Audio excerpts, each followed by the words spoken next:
ला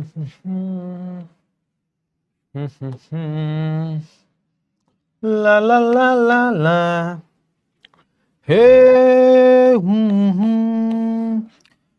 हे हे ओ मैं निकला वो गाड़ी लेके एक रास्ते पर वो एक सड़क पे एक मोड़ आ। नमस्कार नमस्कार नमस्कार, क्या हाल चाल क्या हाल चाल क्या हाल चाल मेरे प्यारे बच्चों, सब बढ़िया है ना, सब मस्त है ना, सब दुरुस्त है ना। जल्दी से आ जाओ, फटाफट से आके इस क्लास को जल्दी से ज्वाइन कर लीजिए। Good evening to all, good evening good evening good evening, Radhe Radhe, Ram Ram. आ जाओ जल्दी जल्दी से आ जाओ, फटाफट से आके इस क्लास को ज्वाइन कर लीजिए, क्योंकि आज हम एक नया चैप्टर शुरू करेंगे। और भाई थमो थमो थमो, और जो हमने कल कंप्लीट नहीं कर पाया था, एक दो टॉपिक बचे हुए थे हमारे पिछले वाले चैप्टर के, रूसी क्रांति के, तो वो भी हम कंप्लीट करेंगे। और आज हम एक बहुत ही प्यारा चैप्टर है, अगर मैं अर्थशास्त्र की बात करूं, बहुत ही प्यारा चैप्टर है, और इस चैप्टर का नाम है संसाधन के रूप में लोग, पीपल एज रिसोर्सेस। इनके बारे में हम बात करेंगे। बहुत ही भयानक बढ़िया चैप्टर है। मतलब यहां पर हम बात करेंगे कि भैया मानव पूंजी की क्या कीमत होती है, क्यों मानव पूंजी जो है इतनी ज्यादा जरूरी होती है, क्यों किसी भी देश के विकास के लिए मानव पूंजी जो होती है वो सबसे अधिक महत्वपूर्ण होती है। इन सारी चीजों के बारे में आज हम बात करेंगे। आज का जो एजेंडा रहने वाला है वो यही रहने वाला है। लेकिन आगे बढ़ने से पहले हम जो कल कुछ टॉपिक छूट गए थे, कल हमने किसके बारे में बात की थी? अक्टूबर क्रांति के बारे में बात की थी। और जैसे कि आप सबको पता है, पहले जल्दी से आ जाओ, जल्दी से अपने हालचाल बता दो कि पढ़ाई लिखाई चल रही है। कल मुझे पता है कि कल जो मैंने पढ़ाया था उसमें तुम्हें काफी सारी प्रॉब्लम रही होंगी। तो ये जानने के लिए कि कल मुझे ऐसा लगता है बहुत सारे बच्चों को ऊपर से निकला होगा टॉपिक, है ना? है ना? ये बताओ, कल की क्लास में समझ में तो लास्ट वाला जो टॉपिक था, लास्ट के एक दो टॉपिक जो होंगे, स्टार्टिंग में तो समझ में आया होगा, लेकिन लास्ट के कुछ एक दो जो टॉपिक होंगे वो शायद तुम्हारे ऊपर से निकल गए होंगे। कोई दिक्कत वाली बात नहीं है, आज है, पहले उनको क्लियर करते हैं, उसके बाद इस नए चैप्टर पर बढ़ेंगे। क्लियर हुआ या नहीं हुआ? तो देखो, तुम्हें पता है, अमित भैया की आदत जानते तो हो ही तुम, क्या कि भाई क्लास को स्टार्ट करने से पहले अपना जो होगा पोल, पोल में क्या होगा? पोल में सबकी पोल खुलेगी। पोल में मैं तुमसे पूछूंगा कल जो लेक्चर हुआ है वो समझ में आया है या नहीं आया। ईमानदारी से आंसर देना, और अगर थोड़ा सा भी समझ में आया हो तो थम्स अप दे देना, अगर थोड़ा सा भी मतलब पल्ले पड़ा हो, क्योंकि आज मैं बचे हुए टॉपिक्स और जो कल आपको शायद नहीं समझ में आया होगा वो आपको आज मेरे को क्लियर दिख जाएगा। तो मैं एक पोल करवा रहा हूं भाई, जल्दी से जो भी बच्चे इस क्लास को ज्वाइन कर चुके हैं उनसे एक छोटी सी दरख्वास्त रहेगी, प्लीज इस पोल पे ईमानदारी से आंसर करना, क्योंकि मुझे थोड़ा सा आइडिया लग जाता है। ठीक है, क्लियर हुआ ना? हाँ या ना? हेलो बेटा, hello hello hello, good evening good evening good evening. चलो चलो, बहुत बढ़िया, बहुत हुआ गुड इवनिंग, बहुत हुई हेलो हेलो। अब एक काम करो जल्दी से, जल्दी से आ जाओ, फटाफट से जल्दी से आ जाओ, जल्दी से आ जाओ, फटाफट से अपना जो पोल है उस पर अपना आंसर जल्दी से अपना आंसर जो है जल्दी से मुझे दीजिए, फटाफट से जल्दी से अपना आंसर जो है मेरे को दीजिए, फटाफट से दीजिए।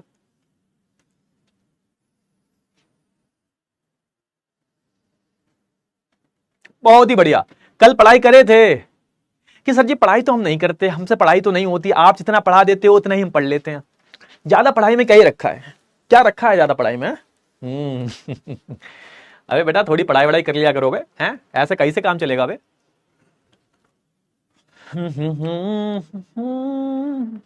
कोई बात नहीं बेटा, नहीं आया ना समझ में, कोई दिक्कत वाली बात नहीं। आपके अमित भैया क्यों खड़े हुए हैं इधर, ये बताओ?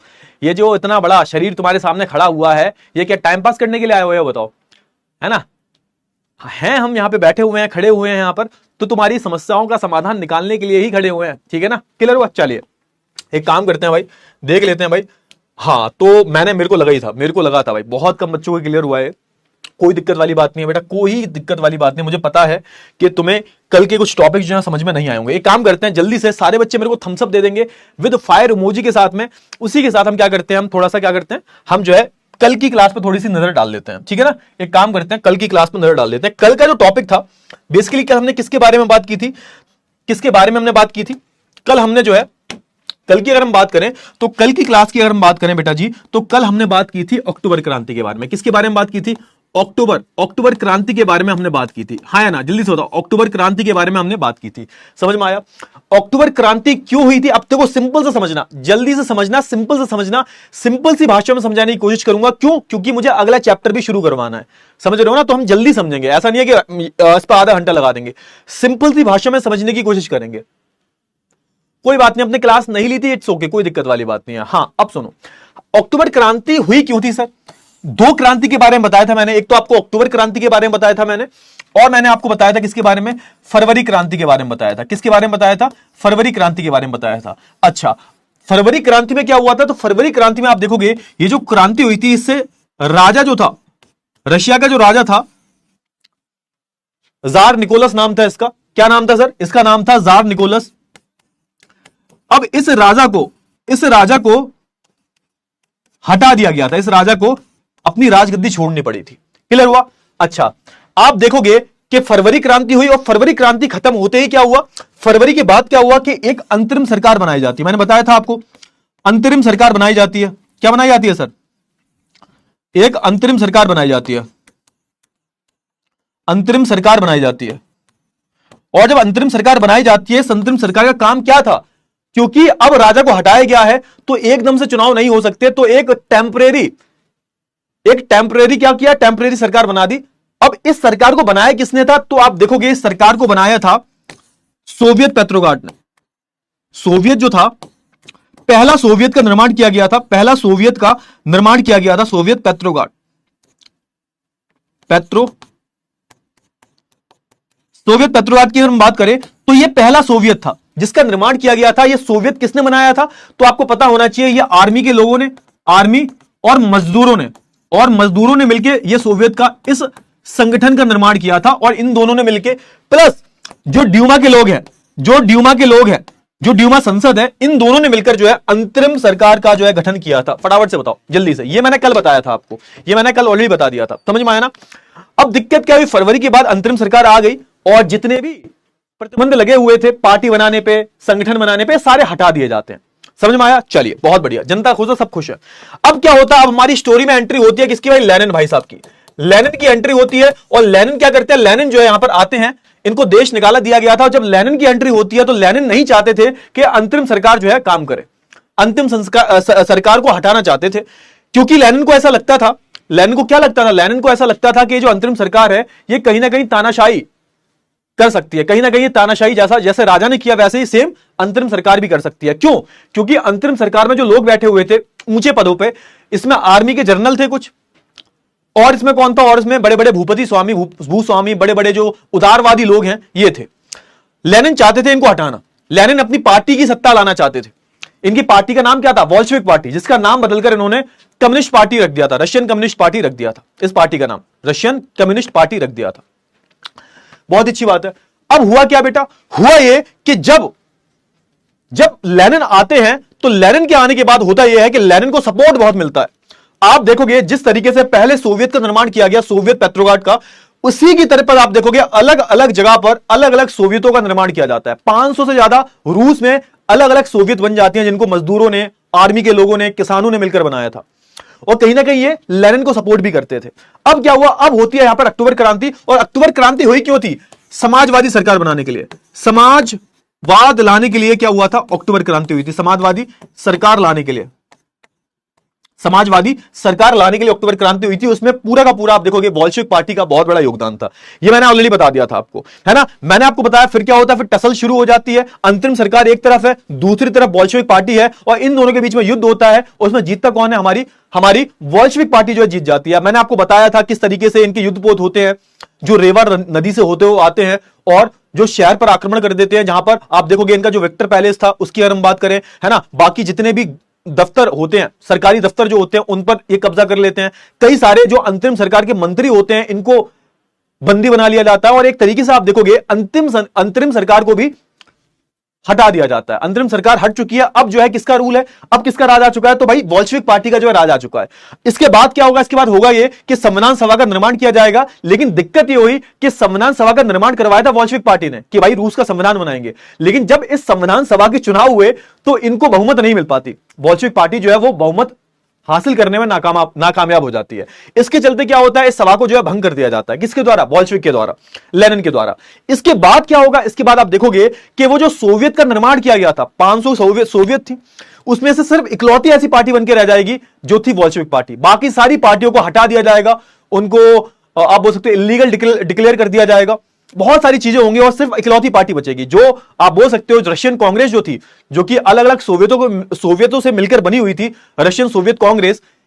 इसमें सिर्फ एक ही पार्टी, एक ही दल रह जाएगा, एक दल पार्टी बनकर रह जाएगी पूरे रशिया में, वो थी बोल्शेविक पार्टी। उसके बाद क्या होगा? उसके बाद होगा ये कि लेनिन ने जो भी वादे किए थे अप्रैल थीसिस में, इन वादों को निभाया जाएगा। अब क्या होगा? फिर मैंने अगला टॉपिक क्या बताया था आपको? अगला टॉपिक बताया था मैंने गृहयुद्ध। अगला टॉपिक क्या बताया था मैंने? अगला टॉपिक मैंने गृहयुद्ध बताया था। गृहयुद्ध किसके बीच में हुआ था? अब देखो, अब सिंपल सी बात है, अभी पूरे रशिया में कौन सी पार्टी है? अभी पूरे रशिया में सिर्फ एक पार्टी है। पूरी रशिया की अगर हम बात करें तो पूरी रशिया में आप देखोगे एक पार्टी है। कौन सी पार्टी? Bolshevik party. अब ऐसा तो है नहीं कि बोल्शेविक पार्टी के खिलाफ कोई होगा नहीं, ऐसा थोड़ा ना हुआ होगा कि बोल्शेविक पार्टी के खिलाफ कोई होगा ही नहीं। बहुत सारे लोग थे जो बोल्शेविक पार्टी को नहीं चाहते थे, क्योंकि बोल्शेविक पार्टी ने भी वही काम किए जो राजा करता था। बोल्शेविक पार्टी ने भी वही काम किए, लेनिन ने भी वही काम किए। प्रेस पे जल्दी से कमेंट सेक्शन में, हाँ, तो वही सेम काम जो थे लेनिन भाई साहब ने किए। लेनिन चचा ने क्या किया? उन्होंने प्रेस पर सेंसरशिप लगा दी। अब जितने भी संगठन बनेंगे, जो भी यूनियन बनेंगे, वो सरकार की नजरों में रहेंगे। बैंकों का राष्ट्रीयकरण कर दिया भाई। प्रेजेंटर यूज कर रहा हूं मैं। और क्या क्या किया इन्होंने? राष्ट्रीयकरण कर दिया। बाकी जमीन का फिर से बंटवारा कर दिया। जमीन का फिर से बंटवारा कर दिया। बाकी जमीन का फिर से इन्होंने बंटवारा कर दिया। यानी कि अभी तक जमीन जो थी वो कुछ लोगों के हाथ में थी, लेकिन अब क्या हुआ सर? अब हुआ ये कि जमीन का फिर से बंटवारा कर दिया गया। जमीन जो थी छोटे मोटे किसानों को दे दी गई। ये सारी चीजें हुई थी, है ना, ये सारी चीजें हुई थी। आपको इतना क्लियर हो गया? फटाफट से बता दो। अब हुआ ये कि पूरे रशिया में दो खेमे बढ़ जाते हैं। एक तरफ कौन थे? एक तरफ थे बोल्शेविक, जिनको बोला गया रैट्स। जिनको क्या बोला गया? रैट्स, या फिर लाल बोल सकते हो, रैट्स। और दूसरी तरफ कौन थे? दूसरी तरफ ऐसे बहुत सारे लोग थे जो थे तो समाजवादी, लेकिन वो बोल्शेविक को सपोर्ट नहीं करते थे। तो ऐसे लोगों को बोला गया क्या? ऐसे लोगों को बोला गया ग्रीन्स। और कुछ ऐसे लोग थे जो राजा को भी सपोर्ट करते थे, जो प्रो जार थे, यानी कि ऐसे लोगों को क्या बोला गया? व्हाइट्स बोला गया। अब इनके बीच में क्या हुआ? इनके बीच में जो है युद्ध हुआ। इसीलिए इसको क्या बोला जाता है? गृहयुद्ध बोला जाता है। गृहयुद्ध का मतलब ही क्या होता है? गृहयुद्ध का सिंपल सा मतलब होता है, नहीं बेटा, अंतरिम सरकार नहीं होता, अंतरिम सरकार होता है। ये फालतू के सवाल क्या पूछते हो यार तुम लोग? अंतिम सरकार, अरे अंतरिम सरकार होता है। इंटरिम गवर्नमेंट बोलते हैं इसको इंग्लिश में, इंटरिम गवर्नमेंट बोलते हैं इसको हम इंग्लिश में। इसका मतलब ये होता है कि ऐसी सरकार जिसको टेम्परेरी बनाया गया है। क्लियर हुआ ना? हाँ, तो ये सारी चीजें हुई। अब हमारा जो रशिया है वो दो खेमों में बढ़ चुका है। एक तरफ है रेड्स, जो कि बोल्शेविक पार्टी है। दूसरी तरफ कौन है सर? दूसरी तरफ कौन है सर? तो दूसरी तरफ हमारे ऐसे लोग हैं जो इस पार्टी को सपोर्ट नहीं करते, जो बोल्शेविक के खिलाफ खड़े हुए हैं। और कुछ ऐसे लोग हैं जो राजा को सपोर्ट करते हैं, जो प्रोजार हैं। इनमें बहुत बड़े बड़े भूपति, कुलीन वर्ग के लोग, बहुत सारे लोग आते हैं। सिंपल सी बात है। अब दोनों अलग अलग खेमे बढ़ चुके हैं। अब होता क्या है? इन दोनों में युद्ध होता है और जीतता कौन है? जीतते हमारे रेड्स।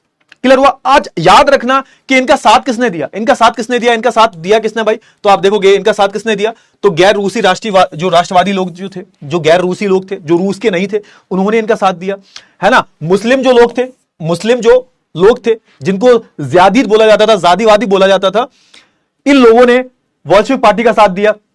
तो कई सारे जो लोग थे उन्होंने बोल्शेविक पार्टी का जो है साथ दिया।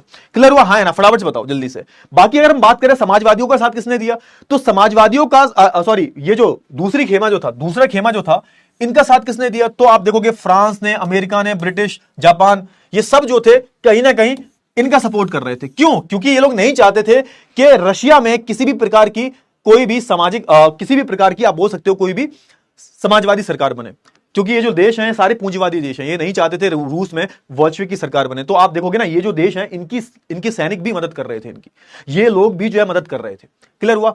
हाँ ना? फटाफट से बताओ जल्दी से। इतनी चीजें हुई, क्लियर हुई इतनी चीजें? हाँ, बस आपको इतना ही जानना है, बाकी इसमें कुछ नहीं है, कुछ नहीं है जानने को। यही हुआ। अब आगे क्या हुआ? आगे ये हुआ, इन दोनों में लड़ाई होती है, गृहयुद्ध होता है। और कहीं ना कहीं आप देखोगे बोल्शेविक जो होते हैं इनका पल्ला भारी होता है, इनका पलड़ा जो है भारी होता है। सैनिक की कमी होने के बाद भी ये लोग जो होते हैं वो जीत जाते हैं और गृह युद्ध जो है शांत हो जाता है और कहीं ना कहीं आप देखोगे बोल्शेविक पार्टी ही इकलौती पार्टी बनके रह जाती है पूरे रूस में। अब क्या हुआ भाई, अब बोल्शेविक पार्टी का जो है राज चल रहा है। लास्ट टॉपिक बचा हुआ है, प्लीज पढ़ लो, लास्ट टॉपिक है, लास्ट टॉपिक है, लास्ट टॉपिक चल रहा है, पढ़ लो प्लीज। अब क्या होगा, अब एक नेक्स्ट टॉपिक हमारा स्टालिनवाद और सामूहिकरण। ये क्या है सर? देखो अब कहानी को जोड़ते रहना, कहानी को जोड़ना है आपको। अभी तक मैंने क्या बताया, बोल्शेविक पार्टी ने गृह युद्ध लड़ा और फाइनली आप देखोगे कि यहां पर हुआ ये कि फाइनली ये युद्ध खत्म होता है, गृह युद्ध, और जीतता कौन है? बोल्शेविक। अब बोल्शेविक की सरकार जो है पूरे रूस में आ चुकी है। समझ में आया? चलिए बहुत बढ़िया। अब होगा क्या कि लेनिन जो है इनकी मृत्यु हो जाती है। लेनिन साहब जो थे हमारे हमारे जो लेनिन चचा जो थे, लेनिन चचा जो थे, इनकी मृत्यु हो जाती है, मृत्यु हो जाती है इनकी, है ना, इनकी मृत्यु जो है हो जाती है, ठीक है, मृत्यु हो जाती है, मर जाते हैं। लेनिन के बाद कौन आया? तो लेनिन के बाद आए हमारे स्टालिन भाई साहब। लेनिन के बाद स्टालिन आते हैं, जोसेफ स्टालिन नाम था इनका। मतलब अब जो लेनिन जो है अब ये इन मर चुके हैं। अब हमारे अगली कमान किसने संभाली? पार्टी की अगली कमान किसने संभाली? रूस की सत्ता किसके हाथ में आ गई? तो हमारी रूस की सत्ता जो है स्टालिन के हाथ में आ जाती है। स्टालिन कैसे दिखते थे सर? कैसे दिखते थे स्टालिन? तो ये हमारे स्टालिन है, बहुत ही हैंडसम थे और ऐसे कुछ दिखते थे। इनके ब्लैक एंड व्हाइट फोटो है स्टालिन का, जोसेफ स्टालिन नाम था इनका। इनका बहुत ही प्यारा, बहुत ही सुंदर फोटो है ये, देखो ध्यान से कि सर ये तो हमारे ताऊ जी की तरह दिखते हैं, तुम्हारे ताऊ जी की तरह दिखते हैं। सही बात है? तुम्हारी ताऊ जी की तरह दिखते हैं। चलो कोई बात नहीं, ठीक है, देखो ध्यान से देखो। अब हुआ क्या, 1927 से 1928 की अगर मैं बात करूं, इस बीच हुआ यह कि रूस के बहुत सारे शहरों में क्या हुआ, बहुत सारे शहरों में अनाज की बहुत ज्यादा समस्या हो गई। अनाज कम था, बहुत ज्यादा समस्या हो गई। ठीक है सर।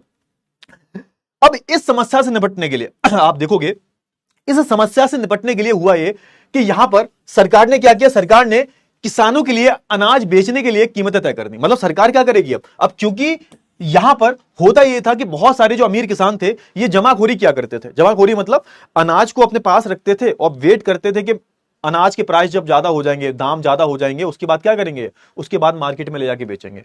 तो रशिया में यह समस्या देखने को मिली कि बहुत सारे जो किसान थे ये चोरी किया करते थे, ये जमाखोरी करते थे। जमाखोरी का सिंपल सा मतलब क्या होता है कि आप मान के चलो आपके पास अनाज का उत्पादन हुआ तो आप अभी नहीं बेच रहे, अभी मार्केट में जरूरत है, अभी नहीं बेच रहे, आप क्या करोगे, आप उसको अपने पास जमा करके रखोगे और जब दाम बढ़ जाएंगे तब आप मार्केट में बेचना शुरू करोगे। तो इसके चलते हुआ यह कि पूरे रूस में गंभीर समस्या हो गई, अनाज की कमी आ गई। तो यहां पर अब सरकार जो होती है इस चीज से निपटने के लिए क्या करती है, अनाज की कीमतें तय कर देती है। अनाज की कीमतें तय कर देती है कि भैया देखो ऐसा है कि अब कीमतें घटेंगी बढ़ेंगी नहीं, कीमतें जो है हम एक प्राइस देंगे, लेट्स से कि 15 रुपए किलो, तो इतनी ही रहेगी। यहां पर जो कीमतें हैं वो सरकार तय कर रही है। अब सरकार क्या कह रही है, सरकार कह रही है कि देखो ऐसा है कि हम कीमतें तय करेंगे, तो अब तुम जमाखोरी करो, कुछ भी करो, कीमतें नहीं बढ़ने वाली, इससे ज्यादा कीमत में कोई भी अनाज नहीं बेचेगा। तो सरकार ने बोल दिया, तो सरकार ने अनाज की कीमतें तय कर दी। हालांकि हुआ क्या, किसानों ने इन कीमतों पर सरकारी खरीदारों को अपना अनाज बेचने से इनकार कर दिया। अब भाई जो दाम था वो बहुत कम था, अब जो सरकार ने दाम तय किया था ये बहुत कम था। अब इतने कम दाम पर किसानों ने अपने अनाज को सरकार को बेचने से मना कर दिया। किधर हुआ, अच्छा इस प्रकार क्या हुआ, इस प्रकार जो है लेनिन की मृत्यु के बाद हुआ ये कि पार्टी का नेतृत्व कौन कर रहा था, पार्टी का जो नेतृत्व है वो जोसेफ स्टालिन कर रहे थे। और इन्होंने क्या किया, इन्होंने बहुत कड़े कड़े कदम उठाए। मतलब ये क्या करेंगे, अब ये अब बहुत कड़े कड़े कदम उठाएंगे। अब किसानों ने क्या किया, किसानों ने बोला कि देखो ऐसा है सरकार से कि देखो ऐसा है, इतने कम दाम पर तो हम अपना अनाज नहीं बेचेंगे। अब तब तक सत्ता किसके हाथ में आ चुकी थी, तब तक सत्ता जो है वो स्टालिन के हाथ में आ चुकी थी और लेनिन की मृत्यु हो चुकी थी। अब हुआ ये कि 1928 की बात है, 1928 की बात है। अब इनकी ही पार्टी के स्टालिन जो थे, यानी कि बोल्शेविक पार्टी के जो नेता थे स्टालिन, क्योंकि लेनिन तो मर चुके हैं, स्टालिन के पार्टी के कुछ जो सदस्य होते हैं वो कहां जाते हैं, वो अलग अलग क्षेत्रों का दौरा करते हैं और जबरन अनाज संग्रह की निगरानी की ओर कुलकों पर छापा मारते हैं। आप सोच के, अब यहां पे दो शब्दों का इस्तेमाल किया गया है बेटा, यहां पे एक शब्द का इस्तेमाल किया गया कुल्लक। कुलक कौन होते हैं, कुलक्स बोलते हैं इनको। कुलकों का मतलब क्या होता है, कुलक्स क्या होते हैं सर, कुलक्स का मतलब क्या होता है, ये जो बड़े बड़े किसान हुआ करते थे रूस में जो बड़े बड़े किसान होते थे इनको हम कुलक्स बोलते थे। अब रूस में ऐसे बहुत सारे किसान थे जो बहुत अमीर थे, जिनके पास खेती बहुत ज्यादा थी, इनको हम कुलक्स बोला करते थे। अब हुआ यह कि इनकी पार्टी के लोग क्या करते हैं, गांव गांव में जाके दौरा करते हैं और अपने साथ में बहुत सारी सेना लेके जाते हैं और बहुत सारे जो बड़े बड़े किसान होते हैं इनके यहां पर छापा मारे जाते हैं, जो क्या कर रहे थे, जो अपने पास में अनाज लेके बैठे हुए थे। अब आप कहोगे सर बेचा क्यों नहीं उन्होंने सरकार को? सरकार ने तो कीमतें तय कर दी हैं, क्योंकि सरकार की कीमतें बहुत कम थी। उस कम कीमत पर ये लोग अपना अनाज नहीं बेचना चाहते थे। तो अब सरकार क्या कर रही है? सरकार गांव में जा जाके लोगों के घर पे, बड़े बड़े जो कुल्लक्स हैं, बड़े कुल्लक्स का मतलब क्या होता है? बड़े बड़े जो किसान हैं, जो धनी किसान हैं, उनके यहां पर जाके छापा मारा जा रहा है। उनके यहां पर जाके जो आप देखोगे छापा मारा जा रहा है। क्लियर हुआ या नहीं हुआ? क्लियर हुआ? इतनी चीजें क्लियर हुई? हां, तो यहां पर स्टालिन साहब जो है, इनकी पार्टी के बहुत सारे जो लोग हैं, वो गांव में जा जाकर किसानों के यहां पर, कुलक्स जो बड़े बड़े अमीर किसान हैं, जिनको हम कुलक्स बोलते हैं, इनके यहां पर छापा मारा जा रहा है। ठीक है, बहुत ही अच्छी बात है। अब क्या हुआ? अब छापा मारने के बाद, ये सब करने के बाद भी क्या हुआ? ये सब करने के बाद भी अनाज की कमी जो है बनी रही, और इतनी अनाज की कमी हो जाती है, आप देखोगे भूख से लाखों करोड़ों लोगों की मौत हो जाती है, भूख से बहुत सारे लोग मारे जाते हैं। इसका और आप बोल सकते हो अनाज की कमी बनी हुई है अभी भी, इतने सारे उपाय निकालने के बाद भी अभी भी हमारी अनाज की कमी बनी हुई है। इसके बाद यहां पर एक कदम उठाया जाता है। इस कदम को क्या बोला गया? इस कदम को बोला गया सामूहिकरण। क्या बोला गया? सामूहिकरण। इसको इंग्लिश में हम बोलते हैं कलेक्टिवाइजेशन। मतलब स्टालिन ने सब कुछ कर दिया, इन्होंने छापा भी मरवा दिए, इन्होंने अनाज की कीमतें भी तय कर दी, बट फिर भी अनाज की अभी कमी बनी हुई थी। अब इसका एक और इन्होंने उपाय ढूंढा कि एक काम करते हैं, हम करते हैं सामूहिकरण। इसको हम बोलते हैं कलेक्टिवाइजेशन। इसको एक नाम से और जानते हैं, रूसी नाम है, इसको हम बोलते हैं कोल खोज। इसको कोल खोज का मतलब क्या होता है? सामूहिक खेती। अब सामूहिक खेती में क्या होता है? सुनो, सामूहिक खेती में क्या होता है? सामूहिक खेती में मान के चलो, अभी क्या है, ये इतना बड़ा खेत है, मान के चलो इतना बड़ा खेत है। अब इस खेत में बहुत सारे किसान जो है वो अपनी अपनी जमीन पर काम कर रहे हैं, वो अपनी अपनी जमीन पर काम कर रहे हैं, अपनी अपनी जमीन पर काम कर रहे हैं। किसान ये अपनी जमीन पर काम कर रहा है, ये अपनी जमीन पर काम कर रहा है, ये DEFGHIJKLMNO, ये सारे क्या है? किसानों के नाम है। अब ये अपने अपने खेत में खेती कर रहे हैं। अब सरकार क्या कह रही है? सरकार पता क्या कह रही है कि एक काम करो, तुम अब अपने अपने खेतों पे खेती नहीं करोगे। अब क्या होगा? ये सारी जमीन जो है वो किसकी है? सरकार की है। ये सारी जमीन सरकार की है, किसी की नहीं है, सरकार की है, सरकार की है जमीन। अब क्या करोगे तुम ये करोगे कि तुम मिलकर क्या करोगे? तुम मिलकर खेती करोगे। अब जो है कोई खेत नहीं होगा, तुम मिलकर क्या करोगे? मिलकर खेती करोगे। अब सारे खेत जो हैं आपस में मिल जाएंगे। सारे किसान क्या करेंगे? अब सारे किसान जो कि अलग अलग खेती कर रहे थे, अब वो क्या करेंगे? अब वो मिलकर जो है खेती करेंगे, मिलकर खेती करेंगे। अब आपके मन में एक प्रश्न आना चाहिए बेटा, अब आपके मन में एक प्रश्न आना चाहिए कि सर ये तो वैसे भी करते थे। आपने तो चैप्टर जब शुरू हुआ था, याद करो, चैप्टर जब शुरू हुआ था मैंने बताया था आपको कि एक तरीके से ये मिलकर खेती किया करते थे, कम्यून हुआ करते, बताया था मैंने, कम्यून हुआ करते थे, मिलकर खेती करते थे। प्राकृतिक रूप से तो समाजवादी थे ही थे। अब इसमें अंतर क्या है? अंतर यह है बेटा कि उस टाइम पर क्या था? उस टाइम पर वो मिलकर खेती तो करते थे, लेकिन जो ओनरशिप थी, मालिकाना हक था, तो वो उन किसानों के हाथ में था। अब यहां पर इनके पास कोई भी मालिकाना हक नहीं है। ये सरकार के दबाव में, इनके ऊपर कौन बैठी हुई है? सरकार बैठी हुई है। सरकार के दबाव में आके करना पड़ रहा है। तो जब ये सामूहिकरण को लागू किया गया, तो आप देखोगे बहुत सारे जो किसान थे, इन्होंने क्या किया? इन्होंने अपने खेतों को जला दिया, इन्होंने अपने मवेशियों को जला दिया। इन्होंने बोला कि सरकार को हम एक अन्न का दाना नहीं देंगे। क्यों? क्योंकि ये नहीं चाहते थे कि सरकार इनके ऊपर बैठे। भले ही ये एक तरीके से यही करते थे, प्राकृतिक रूप से करते थे ये लोग, लेकिन इनके ऊपर कोई प्रेशर नहीं था ना। ये तो भाई अपने मन से किया करते थे सामूहिक रूप से खेती। लेकिन यहां पर सरकार क्या कर रही है? सरकार डंडा दे रही है भाई, सरकार डंडा डाल रही है इन पे, कह रही है कि भाई देखो कि अब खेती करना पड़ेगा, तुम्हें खेती करना ही करना पड़ेगा मिलके, और जितना भी उत्पादन होगा उसको तय कीमतों पर सरकार को बेचना पड़ेगा। अब सोच के देखो किसान क्यों तैयार होंगे? तय कीमतें बहुत कम हुआ करती थी, अब सब मिलकर खेती करेंगे और सबको कितना हिस्सा मिलेगा? जरूरत के अनुसार सबको हिस्सा कितना मिलेगा? अब सोच के देखो, मेरा खेत है, अब जितना उत्पादन हुआ उतना मेरे जेब में जाएगा, लेकिन अब क्या है ना, अब तुम्हें सब सरकार को देना है। तुम्हें कितना मिलेगा? तुम्हें सिर्फ उतना ही मिलेगा जितनी तुम्हारी जरूरत है। इसलिए सारे किसान जो थे वो खिसिया जाते हैं, बहुत खिसिया जाते हैं। और आप देखोगे कई सारे किसान जो होते हैं वो अपने खेत जला देते हैं, कई मवेशियों को मार देते हैं। और याद रखना, यहां पर जो स्टालिन ने नीति अपनाई वो बहुत ज्यादा क्रूर नीति थी। इन्होंने गांव-गांव में जाकर नरसंहार किया है। करीबन अपने ही देश में आप देखोगे, करीबन अपने ही देश में ये 40 से 50 लाख लोगों को मौत के घाट उतार देते हैं। सोच के देखो, 40 से 50 लाख लोगों को, जो भी इनके खिलाफ जाता था उसको मार दिया करते थे। तो बहुत सारे किसानों को देश निकाला दे दिया, बहुत सारे किसानों को मार दिया, जो भी इनके खिलाफ जा रहा था उनको सबको मारते जा रहे थे। लेकिन फिर भी आप देखोगे इससे भी क्या नहीं हुआ? इससे भी आप देखोगे अनाज की कमी दूर नहीं हुई। यही यहां पर लिखा हुआ है। क्लियर हुआ? हाँ ना, फटाफट से देखो। तो हुआ क्या? 1929 में पार्टी ने क्या किया? इनकी जो पार्टी थी, बोल्शेविक पार्टी, इन्होंने किसानों को मजबूर किया कि तुम क्या करो, तुम सामूहिकरण करो। तुम सामूहिक रूप से खेती करो, उसको हम कोल खोज भी बोलते थे। ठीक है सर, बहुत अच्छी बात है। जमीन और औजार का बड़ा हिस्सा सामूहिक खेती के स्वामित्व में स्थानांतरित कर दिया गया। अब हुआ क्या, जमीन का एक बहुत बड़ा जो हिस्सा था वो किसको दे दिया गया, सरकार को। और वहां पर क्या होगा, वहां पर सामूहिक रूप से खेती होगी और किसान जो होंगे उनको बस जमीन का एक छोटा सा हिस्सा दिया जाएगा जो सिर्फ उनकी जरूरत के लायक है। बाकी उनकी जो जमीन है वो सामूहिकरण में चली गई। अब उसमें जो भी उत्पादन होगा वो कौन ले जाएगी, सरकार ले जाएगी। आप सोच के देखो, किसानों को बुरा नहीं लगेगा कि तुमने उनकी जमीन छीन ली, उनको छोटा सा टुकड़ा दे दिया कि भैया इतने टुकड़े में अपनी जरूरत के अनुसार तुम उत्पादन कर सकते हो, बाकी जो तुम्हारी जमीन है उस पर सामूहिकरण होगा, सब मिलकर खेती करेंगे, उत्पादन करेंगे और मिलकर तुम किसको बेचोगे, सरकार को। तो ये चीज मेरे को खराब लगी, ये चीज किसान को भी खराब लगी। और सोच के देखो, जो सामूहिकरण हो रहा है उसका मुनाफा क्या किया जाएगा, साझा किया जाएगा, बांट लिया जाएगा। लेकिन दिक्कत यह थी, यहां पर जो किसान थे उनको एक कार्यक्रम जो है पसंद नहीं आया, उन्होंने विरोध भी किया। और आप देखोगे स्टालिन की सरकार ने क्या किया, उन किसानों को दंडित करना जो है शुरू कर दिया। मतलब कहने का यह है, सामूहिकरण जो है इसका विरोध हुआ, यह सफल नहीं हो पाया। बहुत सारे किसान जो थे इन्होंने अपनी जान दे दी, लेकिन यह सामूहिकरण के चंगुल में नहीं फंसे। क्लियर हुआ। अच्छा, एक चीज और देखना, बहुत सारे जो बदलाव हुए ना, आप देखोगे ना, जो रूसी क्रांति हुई उसके बहुत सारे अच्छे अच्छे बदलाव भी देखने को मिलते हैं। ऐसा आप देखोगे ना, आज के टाइम पर हम पंचवर्षीय योजना जो होती है, पंचवर्षीय योजना ये शुरू की गई थी। पंचवर्षीय योजना की अगर हम बात करें तो ये कहां शुरू करी गई थी, सबसे पहले पंचवर्षीय योजना जो है वो वॉल्शेविक के टाइम पर शुरू की गई थी सबसे पहले। आज हमारे भारत देश में भी पंचवर्षीय योजनाएं लागू होती हैं। ये कहां से उठाया हमने, ये रूस से ही उठाया हमने।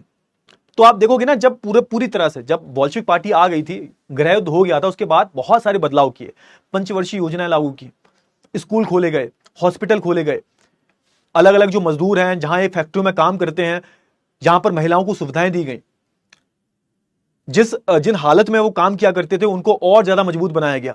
तो ये सारे बड़े बड़े बदलाव भी किए जाते हैं। अलग अलग योजनाएं, पंचवर्षीय योजनाएं इनको बोला गया, इनको लागू किया गया ताकि रूस का विकास हो सके। तो कई सारे बदलाव भी हुए, कई सारे सकारात्मक बदलाव हुए, कई सारे नकारात्मक बदलाव भी हुए। और याद रखना, कहीं ना कहीं रूसी क्रांति का एक तरीके से पूरी दुनिया पर प्रभाव पड़ा है, जिसको हम क्या बोलते हैं, जिसको हम वैश्विक प्रभाव बोलते हैं, है ना। तो आप यहां पर वही लिखा हुआ, लास्ट टॉपिक है कि रूस का वैश्विक प्रभाव क्या पड़ा, रूस का वैश्विक प्रभाव क्या पड़ा पूरी दुनिया पर, रूसी क्रांति का, या फिर जो रूसी क्रांति लाए थे हमारे यूएसएसआर, इसका क्या प्रभाव पड़ा। यूएसएसआर क्या था सर, सोवियत संघ था ये, इसको हम क्या बोलते थे, सोवियत संघ बोलते थे। अलग अलग जो समाजवादी लोग थे इन्होंने मिलकर एक संघ बनाया था, उसको हमने क्या बोला था, यूएसएसआर। इसमें रशिया के अलावा भी बहुत सारे देश आते थे, आज का यूक्रेन, फिनलैंड, अजरबैजान, यूगोस्लाविया, तो बहुत सारे जो देश हैं वो इसका हिस्सा हुआ करते थे। आज का तो रशिया बहुत छोटा हो गया है, फिर भी नंबर 1 पे है, लेकिन उस टाइम पर यूएसएसआर में और कई सारे देश आते थे। अब यहां पे लास्ट टॉपिक जो है आपका यही है कि रूसी क्रांति का यूएसएसआर पर क्या प्रभाव पड़ा, क्या प्रभाव पड़ा रूसी क्रांति का पूरी दुनिया पर, रूसी क्रांति का और यूएसएसआर का पूरी दुनिया पर। वैश्विक प्रभाव का मतलब क्या हुआ, वैश्विक प्रभाव का मतलब है कि पूरी दुनिया पर क्या असर पड़ा। क्लियर हुआ, हाँ ना, फटाफट से बताओ। हाँ, ये लास्ट टॉपिक है, इसके बाद हम नया चैप्टर शुरू करेंगे। तो सिंपल सी बात है, आप देखोगे इसका क्या प्रभाव पड़ा, तो आप देखोगे बहुत सारे विश्व में बहुत सारे जो लोग हैं वो समाजवाद के समर्थन में उतर आए, और उन्होंने अपने अपने देशों में भी, आप बोल सकते हो, अलग अलग जो समाजवादी पार्टियां हैं, कम्युनिस्ट पार्टियां हैं, वो खोलनी शुरू कर दी। जैसे इंडिया में भी हम बात करें तो इंडिया में भी पहली कम्युनिस्ट पार्टी किसने खोली थी, पता होता 1934 में एमएन रॉय ने अपने ही भारत में कम्युनिस्ट पार्टी बनाई थी, साम्यवादी पार्टी बनाई थी। तो कहीं ना कहीं उन्होंने भी रशिया से प्रभावित होकर बनाई थी। अगर आप देखोगे ग्रेट ब्रिटेन की हम बात करें, यहां पर भी एक तरीके से कम्युनिस्ट पार्टी बन जाती है। ब्रिटेन की हम बात करें, हम फ्रांस की बात करें, आप देखोगे यहां पर अलग अलग जगह पर आप देखोगे कहीं ना कहीं ये ऐसी पार्टियां बनने लगती हैं। कहीं ना कहीं आप देखोगे पूरे विश्व में कहीं ना कहीं लोगों ने इसको सपोर्ट किया। हमारे, अगर मैं भारत देश की बात करूं तो भारत देश में भी आप देखोगे, हम भारत देश के लोग क्या हैं, हम पूंजीवाद, कभी आपने सोचा है हम पूंजीवादी या समाजवादी, मेरे को कौन बताएगा, हम भारत देश के लोग क्या हैं, पूंजीवाद हैं या समाजवाद है, बताओ जल्दी से बताओ क्या है। आप मेरे को बताओगे, आप जल्दी से बताओ फटाफट से, हम भारत देश के लोग क्या हैं सर।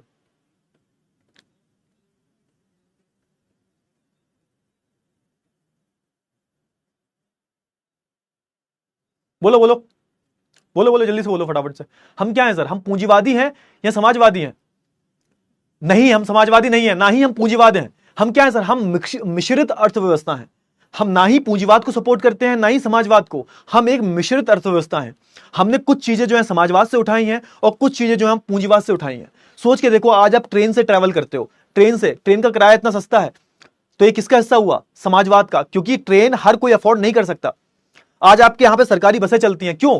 हर कोई कार में नहीं घूम सकता, हर कोई प्लेन में नहीं घूम सकता, इसलिए सरकार ने बस चलाई है जिनका किराया सस्ता होता है। तो कहीं ना कहीं हमने एक मिश्रित अर्थव्यवस्था को लागू किया है। क्यों? क्योंकि कहीं ना कहीं हमने रशिया से प्रभावित हुए हैं, रशिया का समाजवाद देखा है हमने। और कई सारे जो उपनिवेशक लोग थे, यानी कि जिन लोगों पर कभी ना कभी आप बोल सकते हो यूरोप ने कब्जा किया होगा, जैसे हम भारत की बात करें, उपनिवेशक लोग मतलब भारत हो गया इसमें, भारत की हम बात करें, वियतनाम की हम बात करें, अफ्रीका की हम बात करें, ये कौन थे? ये उपनिवेशक लोग थे जिन पर कभी ना कभी इनको गुलाम बनाया गया था। उन्होंने भी आप देखोगे कि इस रूसी क्रांति का अनुसरण किया। कहीं ना कहीं आप देख सकते हो एक तरीके का वैश्विक प्रभाव आपको जो है देखने को मिलता है।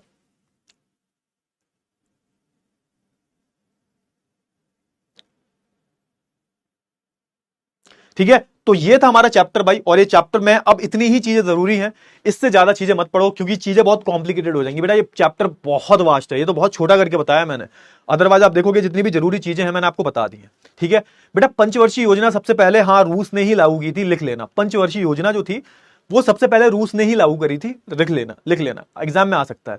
शॉर्ट नोट बेटा आपको अगली क्लास में यानी कि कल की क्लास में मिल जाएंगे, बहुत ज्यादा प्रेशर था। अब एक काम करते हैं भाई, एक काम करते हैं, आई होप आपको इतनी चीजें जो है क्लियर हो गई होंगी, है ना। एक बार पोल पे बता दो यार, क्लियर हुआ या नहीं हुआ, फटाफट से बताओ जल्दी से। मतलब कहने का यह है, लास्ट टॉपिक में हमने ये पढ़ा है कि किस तरीके से रूसी क्रांति ने दूसरे देशों पर किस प्रकार अपना वैश्विक प्रभाव जमाया। ठीक है, क्लियर हुआ। अब हम जो है नया चैप्टर पढ़ने जा रहे हैं। आधा घंटा फिर भी लग गया मेरे को पढ़ाने में, चलो कोई बात नहीं।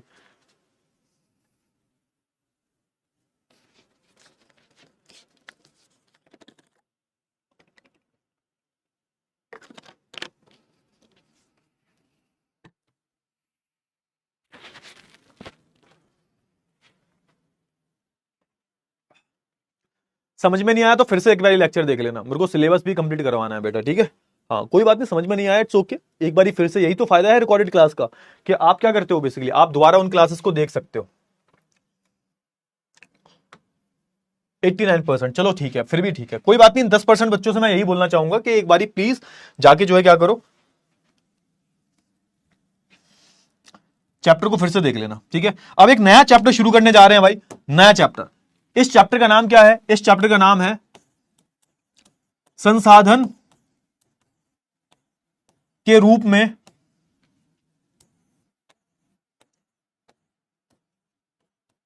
लोग। संसाधन के रूप में लोग, संसाधन के रूप में लोग, चैप्टर का नाम है। बहुत ही प्यारा चैप्टर है। ये किसका चैप्टर है सर? तो ये आपकी अर्थशास्त्र, इकोनॉमिक्स का चैप्टर है। अच्छा, मैं हमेशा बोलता हूं, याद कर, स्टार्ट करें फटाफट से, बताओ जल्दी से, स्टार्ट करें जल्दी से। सारे बच्चे मेरे को क्या करेंगे? थम्स अप दे देंगे फटाफट से, जल्दी से मेरे को सारे बच्चे जो है थम्स अप दे देंगे। उसी के साथ हम क्या करते हैं, अपनी इस प्यारी सी क्लास को जो है शुरू कर लेते हैं, जल्दी से, फटाफट से, जल्दी से। सारे बच्चे थम्स अप दे दो जल्दी से, फटाफट से। हम क्या करेंगे, हाँ हाँ, अपना एक चैप्टर जो है शुरू कर लेते हैं। बिल्कुल बिल्कुल शुरू कर लेते हैं, बहुत ही प्यारा चैप्टर है। अब उतना टफ नहीं है ये, इसमें ज्यादा दिमाग नहीं लगाना पड़ेगा, कोई बात नहीं। ठीक है, हाँ स्टार्ट करते हैं। और 1 घंटे पढ़ेंगे इस चैप्टर को हम, 1 घंटे से कम में भी मैं निपटा दूंगा। 2 से 3 लेक्चर्स में हम इस पूरे चैप्टर को समाप्त कर लेंगे। ठीक है, बहुत ही प्यारा चैप्टर है, धीरे धीरे सुनना है आपको। फिर से मैं बोलूंगा, एकांत जगह पे जाके बैठ जाओ यार, एक ऐसी जगह पर जाके बैठ जाओ जहां तुम्हें कोई डिस्टर्ब ना करे। ठीक है, जहां तुम्हें कोई डिस्टर्ब ना करे, और ईयरफोन हो तो ईयरफोन लगा लेना।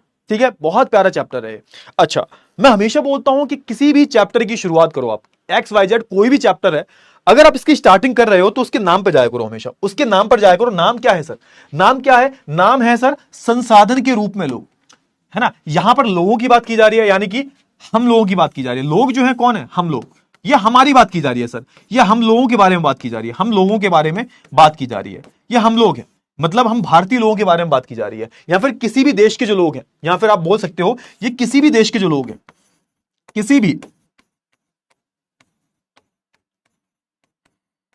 देश के लोग, किसी भी देश के लोगों के बारे में बात हो रही है। जो भी उस देश के लोग हैं उनके बारे में बात हो रही है। अब इनको क्या बोला जा रहा है? इनको एक नाम दिया जा रहा है सर। इनको क्या नाम दिया जा रहा है? तो इनको एक नाम दिया जा रहा है संसाधन।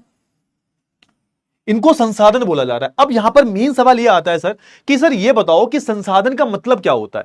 What do you mean by resources? संसाधन क्या होते हैं सर? संसाधन का कुछ ना कुछ तो मतलब होता होगा ना सर? बिल्कुल होता है सर। अब यहां पर लोगों को संसाधन बोला जा रहा है। संसाधन का मतलब होता है बेटा कि प्रकृति में हमारी जो प्रकृति है, हमारी जो प्रकृति है यानी कि हमारा जो नेचर है, प्रकृति जो भी आपको दिख रहा है, पेड़ पौधे पहाड़, ये सब किसका हिस्सा है सर? तो ये सब प्रकृति का ही तो हिस्सा है। बिल्कुल है सर। हमारी जो प्रकृति है इसमें जो भी कोई चीज है, मतलब जो भी चीज, जो भी वस्तु जो हमारी जरूरतों को पूरा करती है, जो हमारी जरूरतों को पूरा करते हैं,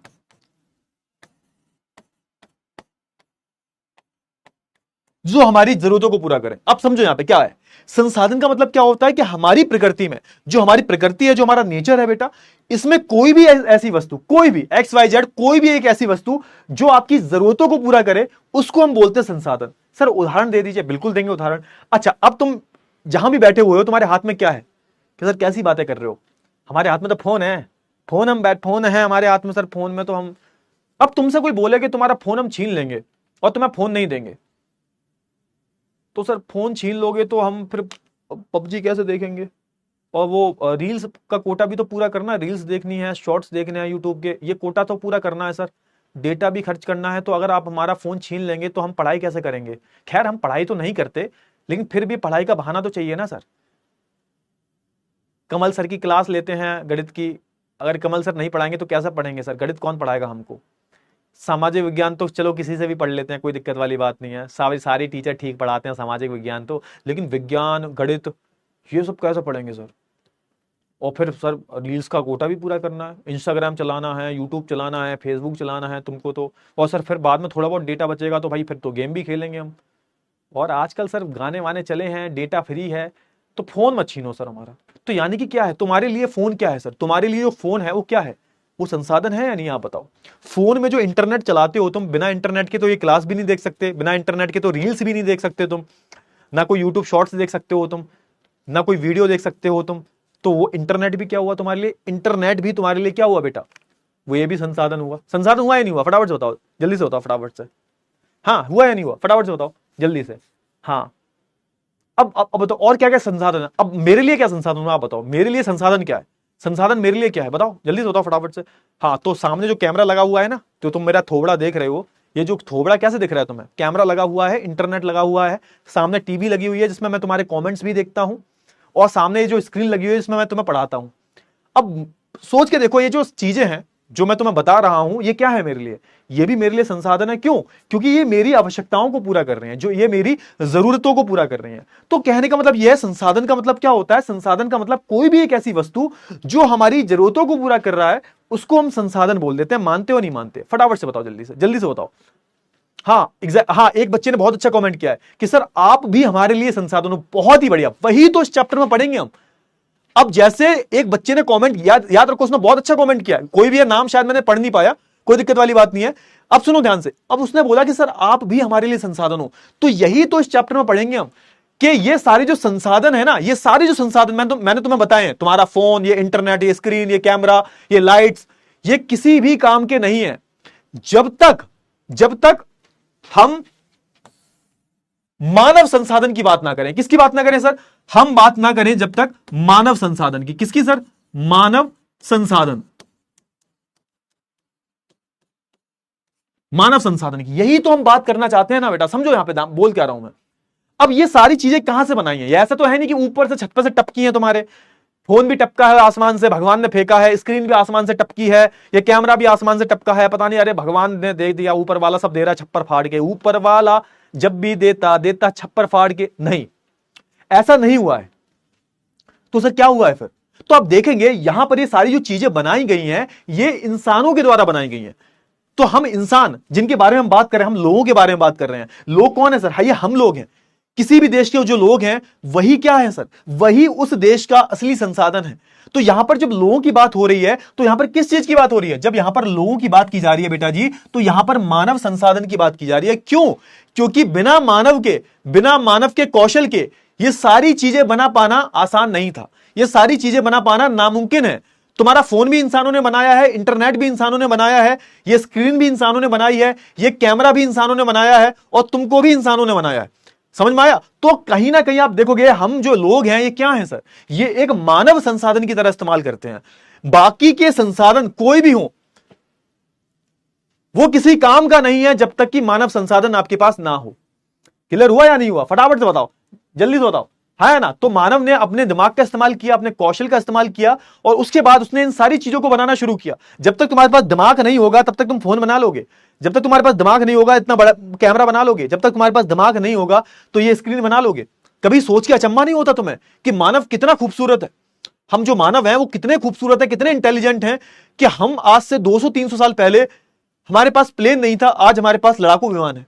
आज से 200-300 साल पहले कैमरा नहीं था, आज हमारे पास कैमरा है। आपको लगता नहीं है कि बिना मानव संसाधन के क्या पॉसिबल हो पाता? क्या मुमकिन था? ये नहीं था ना?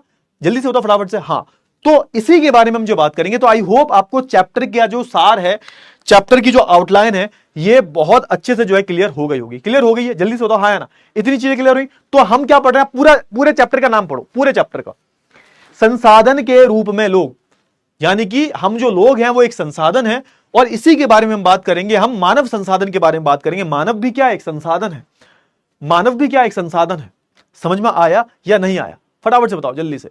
नहीं आया तो इससे सिंपल लैंग्वेज में तुम्हें कोई समझा नहीं सकता। अगर नहीं आया तो तुम्हारी बुद्धि में भूसा भरा हुआ है, ठस हो चुकी है तुम्हारी बुद्धि। इसमें आप बोल सकते हो कि पढ़ाई के अलावा उल्टी सीधी बातें ज्यादा जाती हैं, पढ़ाई नहीं जाती। इतने सिंपल आंसर आपको इतने बढ़िया बढ़िया उदाहरणों के साथ में मुझे नहीं लगता कोई दे पाएगा। तो अब मैं इससे ज्यादा सिंपल तो नहीं पढ़ा सकता, ठीक है? सो तुम्हारी बुद्धि जो है उसमें शायद भ्रष्ट हो चुकी है। वो उसमें मेरे को लगता है कि बुद्धि नहीं है, वहां पर भूसा भरा हुआ है, और उस भूसे में कुछ जाएगा नहीं। अब समझ, मजाक से हटके तुम एक वैसे हो कि तुम सुबह उठोगे और खाना खाओगे, खेलोगे, कूदोगे, टाइम पास करोगे, सो जाओगे, बस। अब इतना तुम्हें, और इसमें से मेरे को अच्छे से पता है, मुझे अच्छे से पता है कि 90%, 95% बच्चा जो है उसको अच्छे से समझ में आ गया होगा। ये 2-4% जो बच्चे होते हैं ये डिस्टर्बेंस क्रिएट करते हैं, और इनका कोई कुछ नहीं हो सकता, इनका कुछ भी नहीं हो सकता। ये बाकी की जिंदगी और खराब कर देते हैं। तो सुधर जाओ बेटा तुम थोड़े से, ठीक है? हाँ, बहुत ही बढ़िया। चलिए अब आगे बढ़ते हैं। तो आई होप चैप्टर की जो आपको आउटलाइन है ये बहुत अच्छे से जो है क्लियर हो गई होगी, समझ में आ गई होगी। चलिए, बहुत अच्छी बात है, बहुत ही अच्छी बात है, बहुत ही अच्छी बात है। समझ में आ गया? हाँ है ना? जल्दी से बताओ फटाफट से।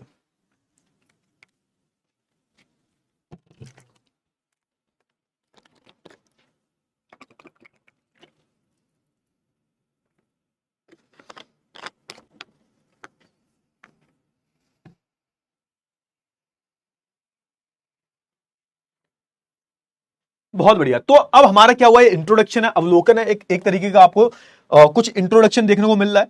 अब देखो ध्यान से, आपको एक एक चीज समझ में आएगी जो मैंने बताया है, क्योंकि तभी मैं स्टार्टिंग में, आप देखते हो ना, मैं बहुत ज्यादा समय लेता हूं, मैं बहुत ज्यादा समय लेता हूं ताकि आपको चैप्टर का सार समझ में आ जाए। तो अब ये सामने लिखा जो हुआ है ना, ये सब इसी के बारे में लिखा हुआ है। जो मैंने बोला है वही यहां पर लिखा हुआ है। क्लियर हुआ? हाँ।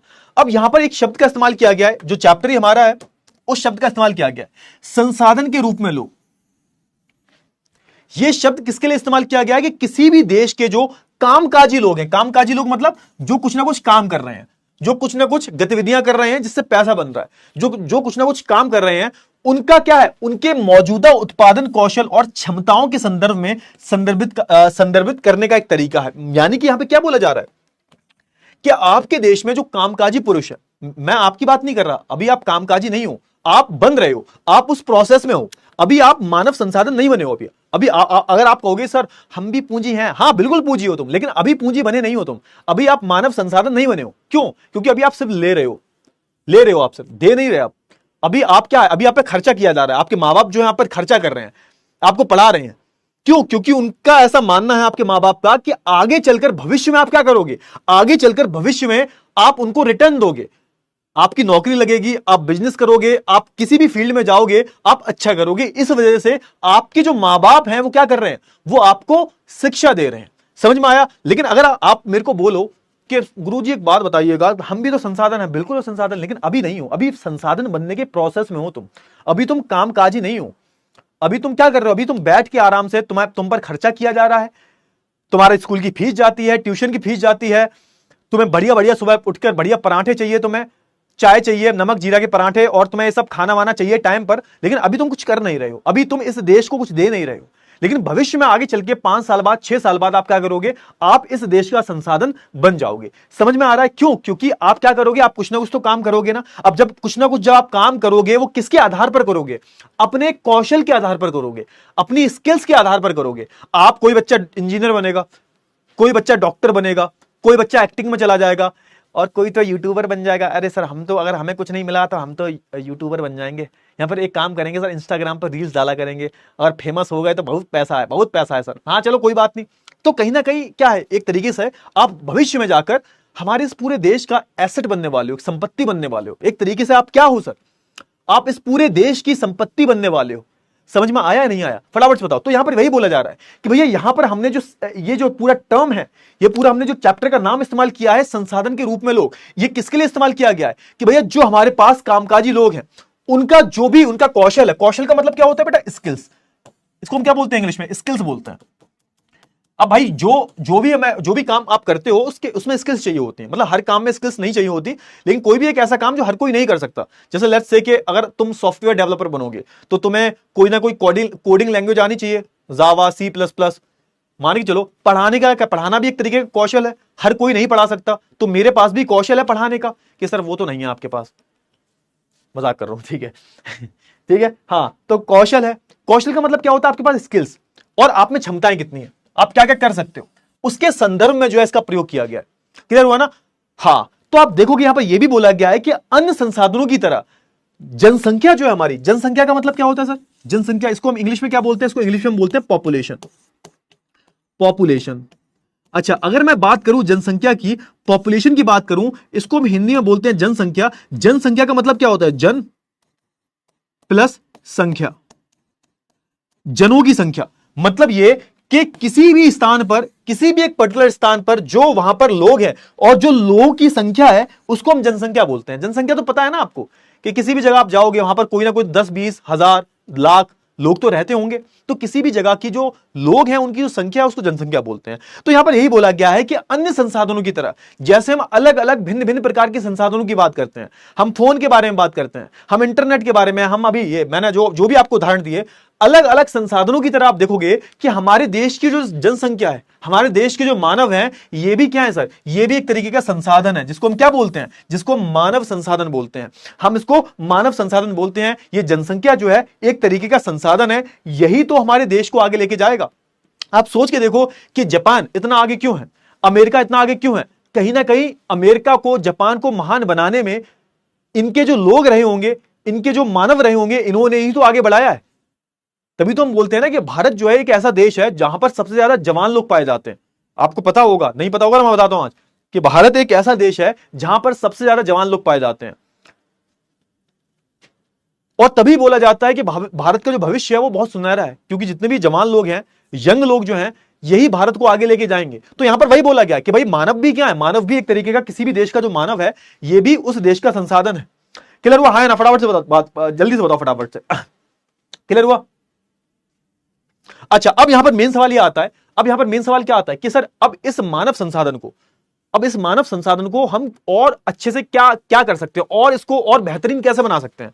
इस मानव संसाधन को हम और बेहतरीन कैसे बना सकते हैं? क्योंकि याद रखना बेटा कि किसी भी देश की जनसंख्या उस देश के लिए अगर संपत्ति है, तो उस देश के लिए ऋण भी हो सकती है। मैंने क्या बोला? ध्यान से सुनो मेरे स्टेटमेंट को, कि अगर मैं बात करूं किसी भी देश की जनसंख्या अगर उस देश के लिए मानव संसाधन है, तो उसी देश के लिए जनसंख्या जो है ना, वो एक तरीके का ऋण भी हो सकती है, या फिर आप बोल सकते हो एक तरीके का कर्जा भी है ना? कर्जा भी है। क्यों सर? अब सोच के देखो, तुम्हारे देश में जो मानव है कुछ कर नहीं रहा। भारत में यही हालत चल रही है, भारत की कंडीशन अभी यही चल रही है फिलहाल। हमारे देश में पॉपुलेशन तो बहुत है, सबसे ज्यादा यंग लोग भी हमारे भारत देश में है, लेकिन भारत की हालत क्या है आज? सबसे ज्यादा बेरोजगारी हमारे भारत देश में पाई जाती है। हमारे भारत देश में जो युवा है वो बेरोजगार है, उसके पास कोई काम नहीं है। क्यों? क्योंकि हमने उसको कोई भी कौशल नहीं दिया, कोई भी उसके पास स्किल्स नहीं है। आज के टाइम पर हालत इतनी खराब है बेटा कि आज के टाइम पर तुम्हें बतेरे, है ना, हर गली में तुम्हें इंजीनियरिंग कॉलेज मिल जाएंगे, आजकल बतेरे मेडिकल कॉलेज भी मिल जाएंगे तुम्हें। उनमें तुम जाओगे, पैसा भरोगे, डोनेशन दोगे, अच्छा पैसा है तुम्हारे पास में, तो तुम्हारा एडमिशन हो जाएगा वहां पर। लेकिन फिर क्या? क्या गारंटी है कि 4 साल बाद वहां पर इंजीनियरिंग करने के बाद तुम्हारी नौकरी लगेगी? क्यों? क्योंकि ऐसे कॉलेजेस में कुछ नहीं सिखाया जाता। अगर तुम्हारा आईआईटी में एडमिशन हो जाता है, आईआईटी का एग्जाम निकाल लेते हो, नीट का एग्जाम निकाल लेते हो तो ठीक है। अदरवाइज तुम अगर कोई आलू भालू कॉलेज में एडमिशन लोगे तो तुम्हें लगता है कि उस कॉलेज में तुम्हें वो इतना कौशल, इतनी स्किल्स दे देंगे कि तुम कॉलेज डिग्री के बाद एक ढंग की नौकरी भी ले पाओगे? यही कंडीशन है। हमारे भारत का जो एजुकेशन सिस्टम है ये बहुत बेकार है और ये बहुत ज्यादा खतरनाक है। क्योंकि याद रखो कि किसी भी देश का जो मानव संसाधन होता है, किसी भी देश का जो मानव संसाधन होता है वही उसी देश को आगे लेके जाता है। और याद रखना, वही जो मानव है उस देश के लिए ऋण भी साबित हो सकता है, एक तरीके से कर्जा भी बन सकता है। क्यों? कि जब वो कोई कुछ करेगा नहीं। आप सोच के देखो ना, घर में जब कोई एक बेरोजगार होता है, घर में जब कोई बेरोजगार होता है तो उसका खर्चा कौन चलाता है? मान के चलो, भगवान ना करे ऐसा हो, भगवान ना करे ऐसा हो, मैं तो किसी का बुरा चाहता ही नहीं हूं भाई, मैं तो चाहता हूं सब सक्सेसफुल हो जाओ यार, छोटे बहन भाई जैसे हो तुम। मान के चलो तुम 25-30 साल तक नौकरी ही ना करो तो तुम क्या हो? रियलिटी में देखा जाए, अगर तुम 25-30 साल तक नौकरी नहीं कर रहे हो तो तुम एक बोझ हो अपने आप पर, इस पूरे भारत देश पर और अपने माँ बाप पर। क्यों? क्योंकि तुम इस देश को, अपने माँ बाप को, अपने आप को कुछ दे नहीं पा रहे, सिर्फ ले रहे हो। तुम्हें खाना मिल जाता है, खा लेते हो, वो तो जानवर भी खाते हैं। समझ रहे बोल क्या रहा हूं मैं? हाँ, तो कहने का मतलब यह है कि इस मानव संसाधन को मानव संसाधन बनाने के लिए हमें बहुत सारे काम करने पड़ेंगे। और सबसे बड़ा काम पता है क्या है? सबसे बड़ा काम दो हैं। उनको शिक्षा दो, उनको एक अधिक शिक्षित नागरिक बनाओ, प्लस उनका स्वास्थ्य पर ध्यान रखो, स्वस्थ बनाकर, है ना। हम इस मानव संसाधन को शिक्षा देकर और उनके स्वास्थ्य को ध्यान देकर, उनको स्वस्थ बनाकर, उनको एक हेल्दी लाइफ देकर जो है हम एक मानव संसाधन को विकसित कर सकते हैं। जल्दी से बताओ, इतना क्लियर हुआ या नहीं हुआ? फटाफट से बताओ जल्दी से। क्लियर हुआ? क्लियर हुआ या नहीं हुआ? क्लियर हुआ या नहीं हुआ? इतनी चीजें क्लियर हुई? मतलब मैंने कुछ बहुत एडवांस नहीं बताया, मैंने सिर्फ इतना सा बताया है कि जो मानव संसाधन है ये एक तरीके का ऋण भी साबित हो सकता है। पहली बात तो मानव संसाधन होगा ही नहीं, अगर वो ऋण होगा तो संसाधन कैसे, किस बात का?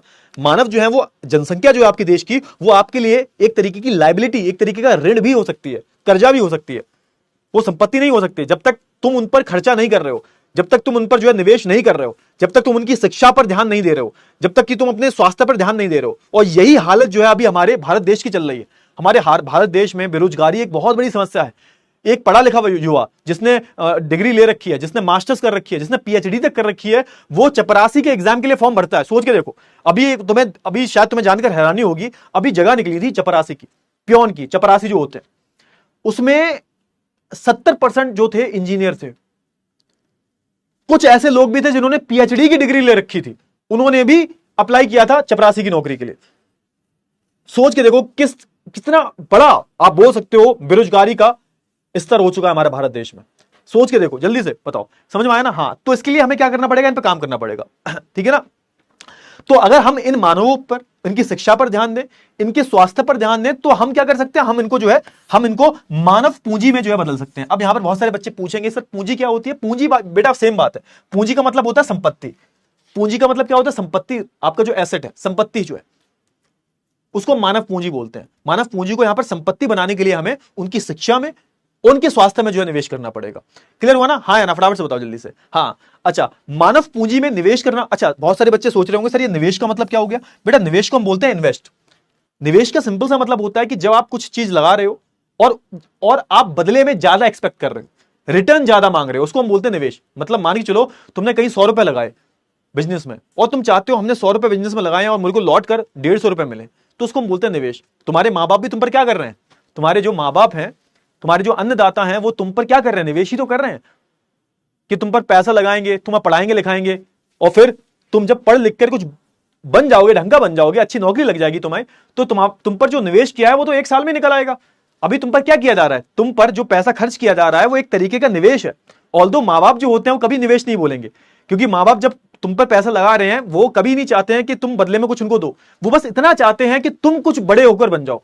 वो चाहते हैं कि तुम ना कुछ बड़ा होकर बन जाओ, कुछ अपने पैरों पे खड़े हो जाओ। तो कहीं ना कहीं वो भी तुम्हारे ऊपर निवेश कर रहे हैं, कहीं ना कहीं वो भी तुम्हारे ऊपर निवेश कर रहे हैं। समझे? हाँ, तो आप देखोगे कि मानव पूंजी में निवेश, आप बोल सकते हो भौतिक पूंजी में निवेश की तरह ही है या फिर उससे ज्यादा। आप यहां पे ये स्टेटमेंट समझो, स्टेटमेंट ये लिखा क्या है, समझो। अगर हम मानव पूंजी में निवेश करते हैं, मानव पूंजी में निवेश का मतलब यानी कि हम मानवों की शिक्षा पर निवेश कर रहे हैं, उनकी ट्रेनिंग करवा रहे हैं। प्रशिक्षण का मतलब क्या होता है बेटा? ट्रेनिंग।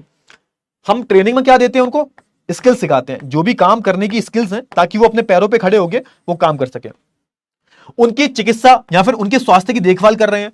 तो ये सारे काम जब हो रहे हैं तो आप देखोगे कि कहीं ना कहीं आप मानव पूंजी पर निवेश कर रहे हो और ये रिटर्न तुम्हें भविष्य में मिलने वाला है। इसका निवेश का जो रिटर्न है ये तुम्हें वापस ज्यादा ही मिलेगा, है ना। और याद रखो, यहां पे एक चीज याद रखना कि जब हम मानव पूंजी में निवेश जो करते हैं ना, ये एक तरीके से भौतिक पूंजी में निवेश कर की तरह होता है। इसका मतलब क्या हुआ, अब यहां पर ये समझो कि भौतिक पूंजी क्या होती है। भौतिक पूंजी क्या होती है, अब सुनो, यहां पर एक शब्द का इस्तेमाल हुआ है ना। देखो, मानव पूंजी का मतलब मैंने बता दिया आपको, मानव पूंजी का मैंने मतलब बता दिया आपको, समझ में आया। मानव पूंजी का मतलब बता दिया मैंने आपको कि भैया मानव, जो मानव में निवेश कर रहे हो, है ना आप, इनकी शिक्षा पर, इनकी शिक्षा, इनका स्वास्थ्य की हम बात करें, स्वास्थ्य की हम बात करें, ठीक है, प्रशिक्षण की हम बात करें, प्रशिक्षण की बात करें, है ना। यहां पे लिखा हुआ था प्रशिक्षण, ये, हाँ, ये इसकी बात कर रहा हूं मैं, इसी की जो है मैं बात कर रहा हूं, ध्यान से सुनो। प्रशिक्षण की मैं बात करूं, है ना, ये सारी चीजों के बारे में अगर मैं बात करूं तो ये मानव पूंजी का हिस्सा है। अब एक शब्द का इस्तेमाल हो रहा है भौतिक पूंजी, एक शब्द का इस्तेमाल किया जा रहा है भौतिक पूंजी, भौतिक पूंजी, ये शब्द का इस्तेमाल किया जा रहा है, भौतिक पूंजी का इस्तेमाल किया जा रहा है। भौतिक पूंजी क्या है सर, भौतिक पूंजी का मतलब क्या है, भौतिक का मतलब क्या होता है, जो दिख रहा है, जिसको आप छू सकते हो, देख सकते हो। जैसे मेरे को क्या दिख रहा है, ये स्क्रीन दिख रही है, मैं छू सकता हूं उसको, देखो ये स्क्रीन को छू रहा हूं मैं, देखो छू रहा हूं, है ना। अब ये देखो सामने कैमरा दिख रहा है, कैमरा को भी छू सकता हूं, ये देखो, ये देखो, ये छू रहा हूं, है ना। तुम्हारा जो फोन है वो भी क्या है, भौतिक पूंजी है। मतलब जब उत्पादन के लिए कुछ भी चीज आप बनाते हो, कुछ भी चीज इस्तेमाल करते हो, उसके लिए कोई किसी चीज की आवश्यकता तो होती है तुम्हें, वो भौतिक पूंजी का हिस्सा हो जाता है। मान के चलो तुमने एक बिजनेस किया, तुम्हारे मन में आया कि एक काम करते हैं सर, हम एक दुकान खोलते, एक फैक्ट्री खोलते हैं जहां पर हम बैट बनाएंगे, बैट, क्रिकेट बैट, और उसको बेचेंगे बना के। क्रिकेट के बड़े शौकीन हो तुम, बैट बना के बेचोगे, तो बैट के लिए क्या चाहिए, बैट बनाने के लिए क्या चाहिए, भौतिक पूंजी चाहिए या नहीं चाहिए। मतलब ये कि पैसा चाहिए तुम्हें, पैसे से मशीन खरीदोगे, वो भी भौतिक पूंजी हो गई हमारी। और क्या चाहिए, और क्या चाहिए, फटाफट से बताओ, जल्दी से बताओ, फटाफट से, और क्या चाहिए, बताओ बताओ। लकड़ी चाहिए होगी बैट बनाने के लिए, तो वो भी क्या, वो भी भौतिक पूंजी है। तो ये सारी क्या भौतिक पूंजी है, समझ में आया, हाँ है ना, फटाफट से बताओ, है ना। ये भौतिक पूंजी में पैसा लगाते हो ताकि तुम उत्पादन कर सको। तो एक हमारी मानव पूंजी होगी, जिसकी शिक्षा पर खर्च कर रहे हो तुम, स्वास्थ्य पे खर्च कर रहे हो, प्रशिक्षण पे खर्च कर रहे हो तुम। दूसरी तरफ तुम्हारी भौतिक पूंजी है। अब यहां पर बोला गया है कि भाई मानव पूंजी में जो तुम्हें निवेश जब करते हो तो तुम्हें उतना ही मिलता है जितना तुम्हें भौतिक पूंजी से मिलता है। शायद आप बोल सकते हो कि भौतिक पूंजी से ज्यादा जरूरी क्या है, भौतिक पूंजी से ज्यादा जरूरी हमारी मानव पूंजी है। भौतिक पूंजी से ज्यादा जरूरी हमारी क्या, मानव पूंजी है। अरे भैया, जो चीजें तुम छू रहे हो, देख रहे हो, वो बनाया किसने है भाई, बनाया तो इंसानों ने ही है ना। तुम्हारा फोन जो है भौतिक पूंजी हो गया, तुम्हारा इंटरनेट तो खैर में भी ले सकते हो उसको, ये स्क्रीन भी भौतिक पूंजी है। तो कहीं ना कहीं यहां पर बोला जा रहा है कि जिस तरीके से आप भौतिक पूंजी में निवेश करते हो और उसमें तुम्हें बहुत सारा रिटर्न मिलता है, वैसे ही आप देखोगे जब आप मानव पूंजी पर निवेश करते हो, मानवों पर पैसा लगाते हो, उनकी शिक्षा पर पैसा लगाते हो, उनकी स्वास्थ्य पर पैसा लगाते हो, तो कहीं ना कहीं तुम्हें उसका रिटर्न मिलता है, जिस प्रकार भौतिक पूंजी का मिलता है। यह बताओ, जल्दी से बताओ, फटाफट से। इतनी चीजें क्लियर हुई तुम्हें, इतनी चीजें क्लियर हुई या नहीं हुई, फटाफट से बताओ जल्दी से। हाँ है ना, इतनी चीजें क्लियर हुई। पैसा लगा रहे हो, बिल्कुल, पैसा भी, जो पैसा होता है बिल्कुल भौतिक पूंजी का हिस्सा है, बिल्कुल बेटा, है ना, क्लियर हुआ। हाँ चलिए, बहुत बढ़िया, बहुत ही बढ़िया, बहुत ही उम्दा। आगे हम बात करें, आगे हम बेटा जी बात करें, आगे हम बात कर लेते हैं थोड़ा सा, आगे हम देखते हैं थोड़ा क्या है माजरा, क्या माजरा है आगे। कि सर जी खत्म, अरे 15 मिनट और दे दो, 15 मिनट में खत्म कर देंगे, काहे चिंता कर रहे हो बे, हैं काहे चिंता कर रहे हो बे, बहुत पढ़ाई करेंगे तुम्हारी। सर बोर हो रहे हैं, बोर तो नहीं हो रहे, क्लियर है ना, पक्की बात है। बहुत ही सिंपल तरीके से चैप्टर को समझाया हमने, बहुत ही सिंपल, बहुत ही सिंपल, सादा तरीके से। चलिए, बहुत ही बढ़िया।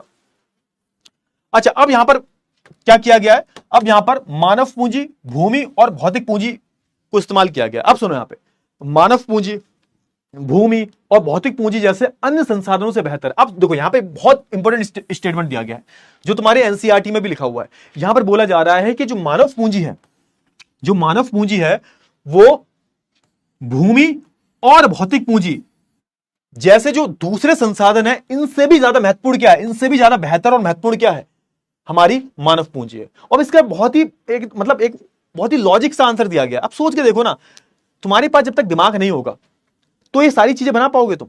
तुम्हारे पास दिमाग नहीं होगा तो भूमि का इस्तेमाल कर पाओगे, तुम्हारे पास दिमाग नहीं होगा तो फोन इस्तेमाल कर पाओगे, तुम्हारे पास दिमाग नहीं होगा तो तुम ऐप चलाकर, ऐप खोलकर एक क्लास को देख पाओगे। दिमाग तो चाहिए ना उसके लिए। दिमाग जो है तुम्हारे पास, तुम्हारा जो कौशल है, ये किसका हिस्सा हुआ सर, मानव पूंजी का हिस्सा हुआ। यहां पर क्या बोला गया कि भाई सही मायने में अगर देखा जाए, सही मायने में अगर देखा जाए तो हमारी जो मानव पूंजी है, हमारा जो मानव संसाधन है वो कहीं ना कहीं भूमि हो गई हमारी, भौतिक पूंजी हो गई हमारी, इन सब से भी ज्यादा महत्वपूर्ण संसाधन है हमारा मानव पूंजी। भूमि और भौतिक पूंजी से भी आप बोल सकते हो बेहतरीन संसाधन है। सिंपल सी बात यहां पर बोली गई है, एक बहुत ही, देखो बार बार चीजें रिपीट हो रही हैं, तो सिंपल सी यहां पर बात है कि आपकी जो मानव पूंजी है, लोगों को शिक्षा दे रहे हो, स्वास्थ्य पर ध्यान दे रहे हो, यह अत्यंत ही ज्यादा महत्वपूर्ण है। अगर आप भौतिक पूंजी से कंपेयर करोगे, अगर आप भूमि से कंपेयर करोगे, अगर आप अन्य अन्य संसाधनों से अगर आप इसको कंपेयर करके देखोगे, मिलाकर देखोगे, तो आप देखोगे, आप पाओगे यहां पर कि सबसे महत्वपूर्ण क्या है सर? सबसे महत्वपूर्ण है हमारी मानव पूंजी है, जिन पर आप पैसा लगा रहे हो। आप भी क्या हो, आप भी आगे चलकर हमारे देश के लिए क्या बनने वाले हो? आप भी हमारे लिए आगे चलकर देश के लिए एक पूंजी ही साबित होने वाले हो। और कुछ ऐसे ही काम करना, भारत देश के लिए एक पूंजी ही बनना, ऋण बन के मत रह जाना, कर्जा बन के मत रह जाना। ठीक है, कि घर वाले अलग ताने मार रहे हैं कि अरे को घर वाले ऐसे ताने मारते हैं, अरे क्या बताएं, इतना पैसा खर्च करो इनके ऊपर और ससुर ये पढ़ ना पाए, बिल्कुल इंटर करवा दी, इंटर के बाद दिल्ली चले गए,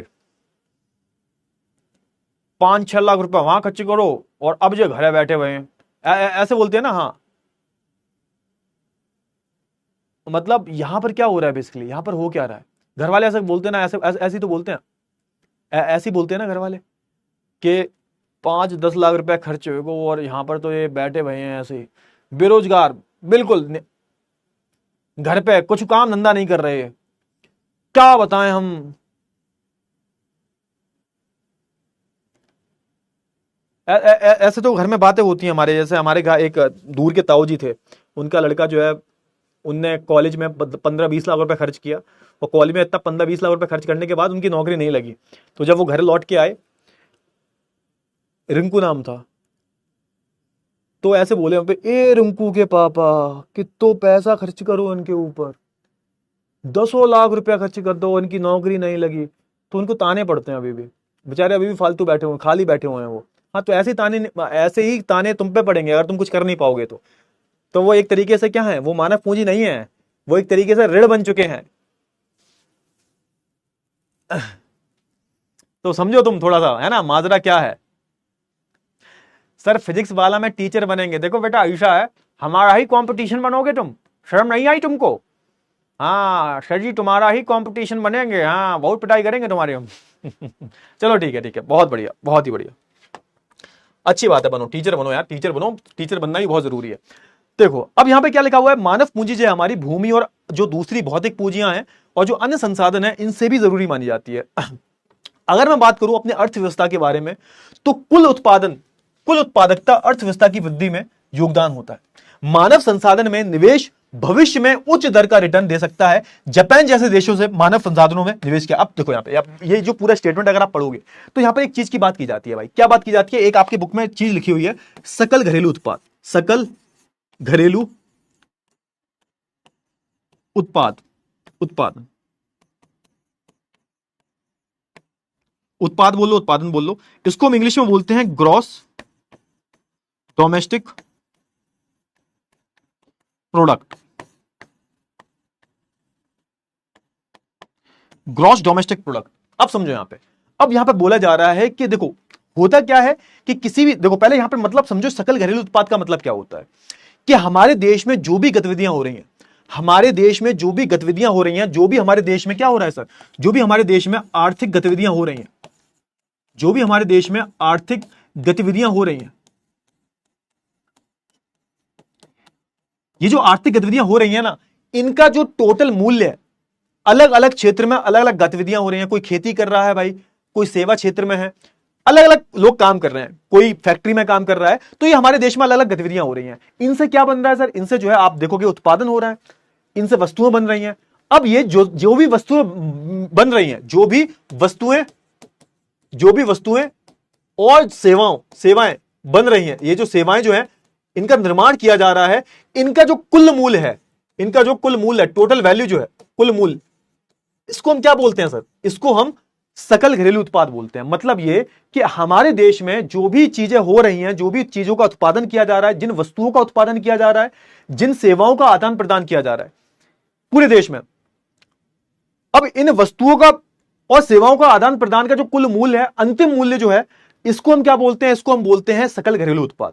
अब यहां पे उसी चीज की बात की जा रही है कि ये सकल घरेलू उत्पाद में हमारा मानव संसाधन बहुत ज्यादा आगे होता है। किसी भी देश का अगर मानव संसाधन उच्च कोटि का है, उनकी शिक्षा पर खर्च किया गया है, उनके स्वास्थ्य पर खर्च किया गया है, तो इसका मतलब क्या हुआ सर? इसका मतलब यह हुआ कि उस देश का जीडीपी जो होगा, सकल घरेलू उत्पाद जो होगा, वो बहुत ज्यादा हाई होगा। तभी आप देखोगे यहां पर एक उदाहरण लिया गया है जापान का। जापान की बेटा अगर मैं बात करूं तो जापान एक ऐसा देश है जिसके पास कोई भी खुद के खनिज संसाधन नहीं है। ना ही जापान के पास कोल है, ना ही पेट्रोल है, उनके पास किसी भी प्रकार का जापान के पास कोई संसाधन नहीं है। लेकिन फिर भी आप देखोगे जापान का जो मानव संसाधन है वो हमसे लाख गुना अच्छा है। टेक्नोलॉजी के मामले में जापान हमसे लाख गुना अच्छे हैं। शिक्षा के मामले में जापान वाले हमसे लाख गुना अच्छे हैं। हर एक चीज में जापान हमसे बहुत आगे है। कहने को तो जापान को हमने पीछे कर दिया, हम पूरे विश्व की चौथी सबसे बड़ी अर्थव्यवस्था बन चुके हैं, लेकिन एक्चुअल में जापान के हम आसपास भी नहीं भटकते। और सोच के देखो, जापान के पास कुछ भी नहीं है, ना उनके पास पेट्रोल है, ना उनके पास डीजल है ना ही उनके पास कोल है, ना ही उनके पास प्राकृतिक गैस है। किसी भी प्रकार का उनके पास कोई भी संसाधन नहीं है। भौतिक संसाधन तो है ही नहीं उनके पास कोई भी, लेकिन फिर भी वो बहुत आगे हैं हमसे। क्यों सर? क्योंकि उनकी सरकार को पता था कि भैया हमारे पास कुछ तो है नहीं। हम अगर अपने मानव संसाधन पर पैसा खर्च करें, हम अपनी जनसंख्या पर पैसा लगाएं, उनकी शिक्षा पर, उनके स्वास्थ्य पर, उनके प्रशिक्षण पर, तो होगा क्या? इससे होगा ये कि हम अगर अपने मानवों पे लगाएंगे, क्योंकि मानव ही तो सब कुछ कर रहे हैं भाई। मानव संसाधन में क्या बोला? मानव ही तो सब कुछ कर रहे हैं। तो उन्होंने क्या किया? जापान लोगों ने, जापानियों ने क्या किया? जापानियों ने सोनी कंपनी बना दी। अलग अलग जो कंपनी तुम देखते हो, होंडा कंपनी की हम बात करें, सुजुकी कंपनी की हम बात करें, ये अलग अलग जो नई नई टेक्नोलॉजी जो आती है, सबसे पहले कहां आती है? जापान में आती है। क्यों? क्योंकि उन्होंने अपने मानव संसाधनों पर निवेश किया है। उनके लोग इतने पढ़े लिखे हैं, इतने ज्यादा, आप बोल सकते हो इनके लोग जो हैं इतने ज्यादा उनके उनमें कौशल है, इतनी स्किल्स है उनमें कि भैया उन्होंने पता नहीं क्या क्या बना लिया। टेक्नोलॉजी में तो वो हमसे बहुत ज्यादा आगे हैं। टेक्नोलॉजी में जापानी हमसे बहुत आगे हैं। तो यहां पर उसी का एक उदाहरण जो है लिया गया है कि जापानी जो है वो हमसे कितने कितने आगे हैं। ठीक है, तो यहां पर लिखा हुआ है कि देखो होता क्या है कि कुल उत्पादकता अर्थव्यवस्था की वृद्धि में योगदान देती है। मतलब सिंपल से है, जितना ज्यादा उत्पादन होगा, जितना ज्यादा आपके देश में उत्पादन होगा, उतनी ही आपकी अर्थव्यवस्था जो है, आपके देश की जो अर्थव्यवस्था है, आपने सुना होगा कि भारत दुनिया का चौथा सबसे बड़ा, भारत की अर्थव्यवस्था जो है दुनिया की चौथी सबसे ज्यादा बड़ी अर्थव्यवस्था बन चुकी है। तो यहां पर वही लिखा हुआ है कि भैया भारत में जो आपका कुल उत्पादन जो हो रहा है देश में, आपके पूरा कुल जो उत्पादन हो रहा है, जितने भी आपके देश में वस्तुएं बन रही हैं, सेवाओं का आदान प्रदान हो रहा है, जितना भी उत्पादन हो रहा है, ये कहीं ना कहीं आपकी अर्थव्यवस्था की वृद्धि में योगदान देता है। और आप देखोगे कि आप अगर अपने मानव संसाधनों पे पैसा लगा रहे हो, अच्छा खासा निवेश कर रहे हो, पैसा लगा रहे हो, तो होगा क्या? ये कहीं ना कहीं भविष्य में आपको एक अच्छे रिटर्न देगा। जैसे आपके मां बाप आपके ऊपर पैसा लगा रहे हैं ये सोच के कि भविष्य में आप भी उनको एक अच्छा रिटर्न दोगे। और यहां पर उदाहरण किसका लिया गया है? जापान नाम के देश का उदाहरण लिया गया है। ठीक है, और यहां पे एंड में ये लिखा हुआ है कि भाई संसाधन के रूप में लोगों की जब हम बात करते हैं तो यहां पर वही लिखा हुआ है। ये किसको दर्शाता है? कि आपके देश में कौशलता, लोगों के अंदर कितना कौशल है, लोगों के अंदर कितनी क्षमता है। यही जो चीज है वो क्या दिखाती है? यही चीज जो है वो मानव को एक संसाधन बनाती है कि किसी भी देश में जो लोग रह रहे हैं उनका कौशल क्या है, उनकी क्षमताएं क्या हैं। यही जो चीज है हम वो इस चैप्टर में पढ़ रहे हैं, संसाधन के रूप में लोग। जल्दी से बताइए, फटाफट से बताइए, जल्दी से बताइए। अब एक बहुत ही मजेदार चीज है बेटा, बहुत ही मजेदार चीज है, बहुत ही मजेदार चीज है। और ये लास्ट है, उसके बाद हम चैप्टर खत्म कर रहे हैं। चैप्टर खत्म नहीं मतलब क्लास खत्म कर रहे हैं। अगर आप अपनी किताब खोलोगे तो आपको किताब में दो उदाहरण देखने को मिलेंगे। कौन से सर? दो उदाहरण देखने को मिलेंगे। एक मिलेगी आपको सकल नाम का एक बच्चा है, इसकी कहानी देखने को मिलेगी, और फिर एक विलास नाम का बच्चा है, इसकी आपको कहानी देखने को मिलेगी। आपको दो कहानियां देखने को मिलती हैं। ये आखिरी है, इसके बाद लेक्चर खत्म कर रहा हूं मैं। ठीक है, तो अरे थोड़ा सा रुक जाओ बेटा, ये लास्ट टॉपिक है, पढ़ लो, मजा आएगा। ये पूरा नहीं पढ़ाऊंगा मैं, बस मोटी मोटी स्टोरी आपको बता दूंगा क्या स्टोरी है। ठीक है ना, ये आपको बता दूंगा मैं, आपको समझ में आ जाएगा। ठीक है ना, हाँ ये आखिरी टॉपिक है, उसके बाद मैं बता दूंगा। ये एनसीईआरटी में ही है, आपकी किताब का है, कहीं बाहर से मैंने लेके नहीं आया। अरे वैशु बेटा इतने काहे परेशान हो जाते हो भाई, थोड़ा ज्यादा पढ़ लिया करो, क्या दिक्कत है बे? अरे जल्दी पढ़ा दूंगा, 5 मिनट की बात है, बस 5 मिनट की, कोई दिक्कत वाली बात नहीं है। वैसे भी आज क्विज वाले क्वेश्चन लेके नहीं आया मैं, ध्यान नहीं रहा मेरे को, कोई बात नहीं, अपने आप से ही क्विज बना देंगे, है ना, इतना तो पढ़ ही लिया है। ठीक है, तो एक काम करते हैं, बस ये लास्ट टॉपिक पढ़ लेते हैं। अब यहां पर बोला गया है, देखो यहां पर सबसे पहले क्या बोला गया है, अगर मैं बात करूं, भारत को यहां पर एक विशाल जनसंख्या वाला देश बताया गया है। और यहां पे ऐसा बोला जाता है कि अनेक दशकों से भारत में विशाल जनसंख्या को एक परिसंपत्ति की अपेक्षा से एक दायित्व माना जाता है। मतलब कहने का यह है कि भारत में जनसंख्या बहुत ज्यादा है, भारत में जनसंख्या बहुत ज्यादा है। और यहां पर जब भारत में जनसंख्या ज्यादा है, इसका मतलब क्या हुआ कि भारत के पास मानव संसाधन भी ज्यादा होगा। क्यों भाई, जिस देश की जनसंख्या ज्यादा है उधर मानव संसाधन भी ज्यादा देखने को मिलेगा। मानते हो नहीं मानते? अब यहां पे बोला जा रहा है लेकिन यह आवश्यक नहीं है कि भाई एक विशाल जनसंख्या वाले देश में अच्छे मानव संसाधन हो। यहां पर वही तो लिखा हुआ है कि यह आवश्यक नहीं है कि एक विशाल जनसंख्या देश के लिए एक दायित्व हो। मतलब कहने का यह है कि ऐसा भी हो सकता है कि एक देश की जनसंख्या बहुत ज्यादा है लेकिन फिर भी वहां पर जो है मानव संसाधन नहीं है। यही तो है हमारे देश में। हम क्यों इतने जापान से पीछे हैं? जापान की जनसंख्या जो होगी, भैया सुनो, जापान की जो जनसंख्या है वो हमसे आधी से भी आधी है। कहां हम 140 करोड़, कहां जापानी जो है मुश्किल से होंगे 30-40 करोड़। हम तो बहुत ज्यादा हैं जनसंख्या में, जापानियों की जनसंख्या तो बहुत कम है, लेकिन फिर भी जापानी हमसे आगे क्यों है भाई? उनका मानव संसाधन हमसे अच्छा क्यों है? हम तो जनसंख्या में बहुत आगे हैं। तो यहां पर वही बोला जा रहा है, ऐसा जरूरी नहीं है। मानव पूंजी में निवेश द्वारा इसे एक उत्पादन परिसंपत्ति में बदला जा। हां, आप उसको एक संपत्ति में कैसे बदल सकते हो? आप मानव संसाधन को संपत्ति में बदल कैसे सकते हो? कि आप उस पर निवेश करोगे तो ही बदलेगा। मतलब सरकार को उस पर निवेश तो करना ही करना पड़ेगा। आपको अपने देश में जनसंख्या को मानव संपत्ति में बदलने के लिए आपको मेहनत तो करनी पड़ेगी। तो यहां पर यह बोला गया है उसकी शिक्षा में, स्वास्थ्य में, है ना, जो आधुनिक प्रौद्योगिकी है यानी कि जो मॉडर्न टेक्नोलॉजी जो है उस पर काम करना पड़ेगा। आपको अपने लोगों को प्रशिक्षण देना पड़ेगा। आपको अपने लोगों के लिए, है ना, अलग अलग अच्छे बड़ी बड़ी यूनिवर्सिटीज, अच्छे कॉलेजेस, अच्छी यूनिवर्सिटीज को खोलना पड़ेगा। आपको अपने लोगों का कौशल को जो है विकसित करना पड़ेगा, तभी जाकर जो आप अपने मानवों को, अपनी जनसंख्या को पूंजी में बदल सकते हो। अब यहां पर हम क्या करते हैं, अब इसको जो है एक उदाहरण की तरफ से देखते हैं। इसको एक जो है उदाहरण के तौर पर देखते हैं। इसको, ये जो मैंने बोला है अभी, इसको हम दो उदाहरणों की मदद से समझने की कोशिश करते हैं। समझ में आया? हां, मैंने क्या बोला कि भैया जब तक आप अपने लोगों पर निवेश नहीं करोगे तब तक जरूरी नहीं है कि आपकी ज्यादा जनसंख्या होने के बाद भी आपके देश का विकास हो। आपको क्या करना पड़ेगा? आपको अपने मानवों पर निवेश करना पड़ेगा, तभी जाकर वो पूंजी बनेंगे। इस चीज को हम दो उदाहरण से समझते हैं। पहला उदाहरण है हमारा शकल की कहानी है। अब देखो, कहानी शॉर्ट में पढ़ते हैं हम। अब शकल की कहानी के बारे में बात करें। शकल जो है एक बच्चा है। अब ये दोनों मित्र हैं। शकल की हम बात करें, और अगर मैं विलास के बारे में बात करूं, विलास और शकल जो है ये दोनों ही मित्र हैं। अब हम दोनों की कहानी के बारे में बात करेंगे, और ये एक ही गांव में रहते हैं। ये दोनों मित्र हैं, शकल और विलास, और ये एक ही गांव में रहते हैं, जिनका गांव का नाम है सेमापुर। सेमापुर नाम है। शकल की आयु की बात करूं तो इसकी आयु जो है आप बोल सकते हो 12 साल है। और उसकी जो मां है, उसकी मां का नाम क्या, मां जो है आप बोल सकते हो, इसकी जो मां है शीला नाम है उसकी मां का, शीला, है ना, शीला की जवानी। नहीं, ये गाना तो अलग था, कोई आपने सुना नहीं होगा। हाँ ठीक है, कोई बात नहीं, भटकते नहीं है, टॉपिक पे आते हैं। तो भैया अगर हम बात करूं, दो मित्र हैं, एक विलास नाम है, एक मित्र का विलास नाम है, एक दूसरे मित्र का नाम है भाई शकल। दोनों ही गांव में रहते हैं और इनका गांव का नाम है भाई सेमापुर नाम है। अगर मैं बात करूं सबसे पहले शकल के बारे में, तो इसकी जो मां है उसका नाम है शीला, और जो घर का काम वाम देखती हैं, घर का काम वाम देखती हैं, ठीक है सर। उसके पिता जो है, उसके पिता की हम बात करें, बूटा चौधरी नाम है इनका। वो क्या करते हैं भाई, खेत में काम करते हैं, किसान विसान है, खेत में काम करते हैं, ठीक है सर। और शकल भी क्या करता है, घर के जो कामकाज होते हैं, घर के जो भी कामकाज होते हैं उनमें हमारे जो शकल भाई साहब है, शकल जो हमारा ब्रो है, ये क्या करता है भाई, ये अपनी मां का हाथ बटा देता है। मतलब अपनी मां के काम में हाथ बटाता है। सिंपल सी बात है। मतलब उसकी मां जो घर का काम करती है उसमें ये हाथ बटाता है, यानी कि अपनी मां की मदद करता है। सिंपल सी बात है, ठीक है सर, बहुत अच्छी बात है।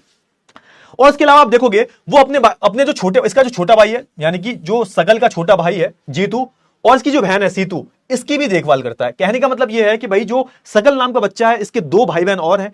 एक का नाम है जीतू जो इसके छोटा भाई है, दूसरी इसकी एक बहन भी है, इसका नाम है सीतू, ठीक है। इन दोनों का ध्यान रखता है। मतलब मम्मी काम कर रही है तो एक ध्यान रखते हैं, बहुत अच्छी बात है। अच्छा, उसके चाचा की अगर हम बात करूं, उसके चाचा का नाम है श्याम, जो कि मैट्रिक की परीक्षा पास किया, मतलब भाई 10वीं परीक्षा पास कर लिया उन्होंने, लेकिन वह घर में बेकार बैठे हुए हैं क्योंकि उसे कोई नौकरी नहीं मिली।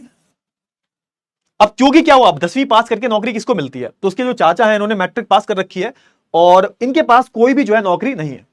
अब आप देखोगे अगर मैं बूटा की बात करूं और शीला की बात करूं, वे चाहते हैं कि इनका जो बेटा है, यानी कि इनका जो बेटा है शकल, उसकी हालत इनके चाचा जैसी ना हो जाए।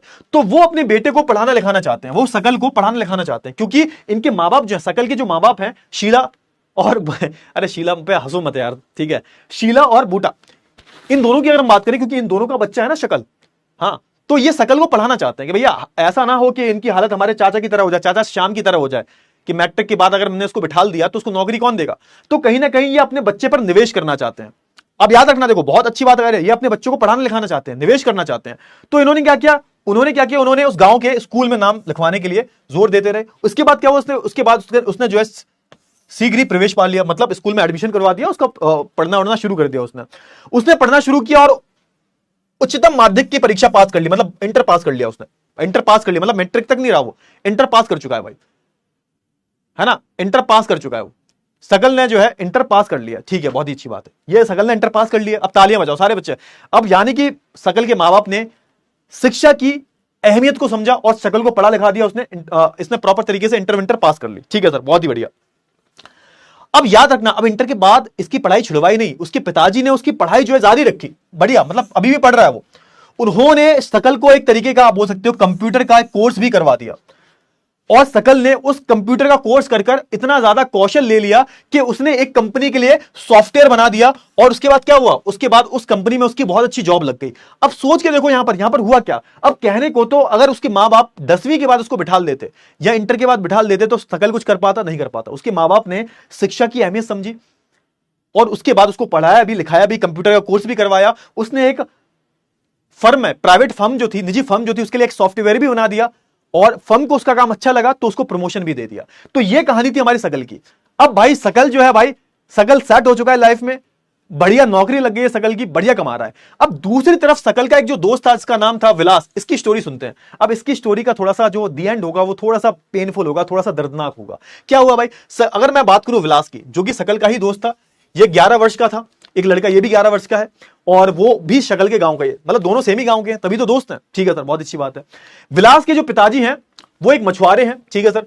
और विलास केवल जब 2 साल का था ना, उसके पिताजी मर गए थे, मतलब गुजर गए थे, उसके पिताजी की मृत्यु हो गई थी। हंसना नहीं कोई, है ना। अब देखो विलास की किस्मत कितनी खराब है कि जब वो छोटा था, तो जब वो सिर्फ 2 वर्ष का था, उसके पिताजी गुजर गए। तो उसके पिताजी एक मछुआरे थे। उसके बाद क्या हुआ, उसके बाद पिता के गुजरे जाने के बाद उसकी जो मां गीता थी, तो वो मछलियां बेचकर जो है अपने परिवार का पालन पोषण करती थी। क्लियर हुआ, बहुत अच्छी बात है। कहां से मछलियां इकट्ठी करती थी वो जानना इतना जरूरी नहीं है, बट फिर भी वो आप देखोगे तालाब से मछलियां इकट्ठी करती थी और उसको जाकर जो है मंडी में बेच दिया करती थी। एक दिन में मछलियां बेचकर आप देखोगे 150 रुपया कमाती थी। हुआ क्या, अब देखो यहां पर स्वास्थ्य का कितना बड़ा रोल आएगा, स्वास्थ्य का, हेल्थ का। हुआ यह कि भैया विलास जो था, इसको गठिया का रोगी हो गया। गठिया जो गांठ बन जाती है ना, गांठ जगह जगह पर गांठ बन जाती है, गले में यहां पर घेगा हो जाता है, गांठ बन जाती है। तो हुआ ये बेचारा विलास जो था, इसको गठिया हो जाती है, गठिया का रोगी हो जाता है। ठीक है सर। अब उसके मां के पास, बेचारी के पास इतना पैसे भी नहीं थे कि वो किसी ठीक ठाक से डॉक्टर को दिखा लेती, मतलब उसके पास पैसे नहीं है कि अपने बच्चे को, विलास को, एक अच्छे से किसी डॉक्टर के पास दिखा ले। नहीं हुआ, कोई दिक्कत नहीं है, कोई दिक्कत नहीं है। और दिक्कत ये हुई क्योंकि उसका स्वास्थ्य ठीक नहीं रहता था, तो वो स्कूल भी नहीं जा पाया। क्यों, क्योंकि यहां तो ना तो इनके पास पैसा है और ना ही गठिया ठीक करवाने के लिए पैसा है। तो बेचारा विलास ने मजबूरी में आकर जो है अपनी पढ़ाई छोड़ दी और इसकी पढ़ाई में रुचि भी नहीं थी, मतलब इसका पढ़ने का मन नहीं। तो सर ये तो हमारी बात हो रही है, ये तो हमारी बात हो रही है। तो विलास तो मैं हूं, विलास को भी पढ़ने में रुचि नहीं है और हमें भी कोई पढ़ने में रुचि नहीं है, सब समझ रहा हूं बेटा। लेकिन बेटा विलास गरीब है, दिक्कत ये है, तुम इतने गरीब नहीं हो। हुआ क्या भाई, विलास जो था वो भी अपने, जैसे यहां पर हमारा जो सकल था, वो अपनी मां की मदद किया करता था घर के काम काज में। तो ये भी भैया जो है अपनी घर में अपनी मां की मदद कर रहा है, अपने छोटे बहन भाइयों को संभाल रहा है। ये सारी चीजें हो रही हैं। कुछ समय बाद क्या हुआ, उसकी मां भी बीमार पड़ गई और उनकी देखभाल के लिए क्या किया, उनकी देखभाल के लिए भाई आप देखोगे कोई भी नहीं था। तो इसने क्या किया, परिवार में सहायता करने वाले भी कोई नहीं थे। विलास भी उसी गांव में मछलियां बेचने लगा और मछली बेचने के लिए बाध्य हो गया। मतलब सिंपल सी बात है। हुआ क्या, कुछ समय बाद जो है हमारे जो विलास भाई साहब जो थे, इन पे दुख का कहर और टूटा और इनकी मां भी बीमार हो जाती है। पिताजी खत्म हो गए बचपन में। उसके बाद इसने भी पढ़ाई छोड़ दी, पढ़ाई में मन नहीं लगता था इसका, पढ़ाई भी छोड़ दी, गठिया का भी खुद शिकार बन गया ये। उसके बाद इसकी मां भी बीमार पड़ गई और मां की बीमार पड़ने के बाद क्या हुआ, अब मां ने काम छोड़ दिया। पहले मां मछलियां बेच रही थी, अब इसने क्या किया, इसको मछलियां बेचने के लिए खुद बाध्य होना पड़ा और उसने अपनी मां की जगह ले ली। अब क्या हुआ, इसने पढ़ाई वढ़ाई छोड़कर अब ये क्या कर रहा है, ये मछलियां बेच रहा है और इसका जो दोस्त है ये बढ़िया कंप्यूटर सॉफ्टवेयर सीख के ये किसी अच्छी सी फर्म में काम कर रहा है। अब आप बताओ यहां पर आपको क्या समझ में आया, मोरल ऑफ द स्टोरी क्या है। अब सोच के देखो कि मानव पूंजी पर निवेश करने में, मानवों पर निवेश करने में वो आपको रिटर्न की तरह कितना कुछ दे सकते हैं। यहां पर इसकी फैमिली ने इस पर निवेश नहीं किया, हालांकि इनकी जो सिचुएशन थी वो बहुत खराब थी, है ना। स्थिति कुछ ऐसी बनी। लेकिन यहां पे ये भी बात बोली गई है कि विलास भाई साहब को पढ़ने में कोई रुचि नहीं थी, लेकिन ये लौंडा जो था ये मेहनती था, इसने मेहनत करके खुद अपने पैरों पे खड़े होके एक अच्छी नौकरी ले ली। अब इसकी परिवार की स्थिति सुधर जाएगी। अब इसके भी जो बच्चे होंगे वो भी पढ़ेंगे। क्यों? क्योंकि इसके माँ बाप को पढ़ाई की वैल्यू पता थी, इसके माँ बाप को शिक्षा स्वास्थ्य की वैल्यू पता थी, लेकिन इसके माँ बाप को स्वास्थ्य की शिक्षा की इतनी वैल्यू पता नहीं थी। तो हुआ क्या? हुआ ये कि अब मान के चलो ये मछलियां बेचेगा तो उसका बच्चा भी हो सकता है, विलास का बच्चा भी मछलियां बेचेगा। तो ऐसे करके ये चक्र जो है वो चलता रहेगा। चक्र को तोड़ने के लिए कम से कम फैमिली जनरेशन में, तुम्हारी जो फैमिली की जनरेशन है, पीढ़ी जो है, उसमें एक व्यक्ति ऐसा आना चाहिए जो इस चीज की मानव पूंजी की जरूरतों को समझे। कितनी जरूरी होती है मानव पूंजी पर, कितना जरूरी होता है मानवों को संसाधन में बदलने के लिए उन पर पैसा खर्च करना। शायद तुम्हारे माँ बाप को भी यह बात पता है कि जब तक तुम्हें अगर पढ़ाया लिखाया नहीं तो शायद उनकी हालत भी उन्हीं जैसी हो जाएगी जैसे तुम्हारे माँ बाप की थी। तुम्हारे बहुत सारे बच्चे ऐसे होंगे इनके माँ बाप जो होंगे बेचारे बहुत ज्यादा स्ट्रगल कर रहे होंगे, लेकिन फिर भी वो बेचारे अपने बच्चों को पढ़ा रहे होंगे। हाँ है ना, बच्चों को पढ़ा रहे हैं ना, फीस नहीं है फिर भी कहीं से जुगाड़ करके तुम्हें पढ़ाया जा रहा है। क्यों? क्योंकि तुम्हारे माँ बाप को पढ़ाई की वैल्यू पता है। तुम्हारे माँ बाप को पता है कि हम तो नहीं पढ़ पाए, लेकिन बेटा तुम्हें तो पढ़ाना ही पढ़ाना है। समझ में आया? तो ये था मोरल ऑफ द स्टोरी। समझ में आया?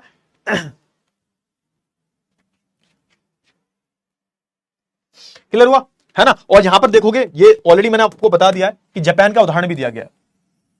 जापान ने भी तो सेम किया था। जापान ने क्या किया था? जापान के पास कोई खुद के संसाधन थे नहीं, तो उन्होंने अपने लोगों पर निवेश करना शुरू किया। क्लियर हुआ ना? आप देखोगे ना, जापान के पास कोई भी प्राकृतिक संसाधन नहीं है, कुछ भी नहीं है जापान के पास। हर साल तो जापान में भूकंप आ जाता है, लेकिन फिर भी वो उठ खड़े होते हैं। और ये एक विकसित देश है। सोच के देखो, कोई भी प्राकृतिक संसाधन ना होने के बाद भी जापान एक विकसित देश है। क्यों? क्योंकि उन्होंने अपने मानवों पर जो है पैसा लगाया है। और एक धनी देश में आता है जापान, जो है एक धनी देशों में आता है। क्यों आता है? क्योंकि यहां पर वही बोला गया है कि उन्होंने अपने लोगों पर विशेष रूप से शिक्षा और स्वास्थ्य क्षेत्र पर जो है ध्यान दिया। इसलिए आप देखोगे जापान आज जो है एक अमीर देश में आता है। जल्दी से बताओ, फटाफट से बताओ। इतनी चीजें क्लियर हुई तुम्हें? इतनी चीजें क्लियर हुई तुम्हें? इतनी चीजें क्लियर हुई? फटाफट से बताओ, जल्दी से बताओ, फटाफट से, जल्दी से। तो भाई आज हम जो है इतना ही रखेंगे। ठीक है, आज हम इतना, हाँ कोई दिक्कत वाली बात, अरे वीडियो कॉल कर लेंगे। वीडियो कॉल करते हैं जब तुम उठाते नहीं हो, हैं वीडियो कॉल करना है तुमको। जब वीडियो कॉल करते हैं तब मुंह से ची की आवाज नहीं निकलती तुम्हारे कि वीडियो कॉल करो, वीडियो कॉल करो, हैं? हाँ नहीं तो हाँ। अच्छा, अब मैं एक सवाल पूछता हूं तुमसे, एक क्विज पूछता हूं जल्दी से, फटाफट से। एक क्विज है, क्विज करो फटाफट से, क्विज करो। एक क्विज है,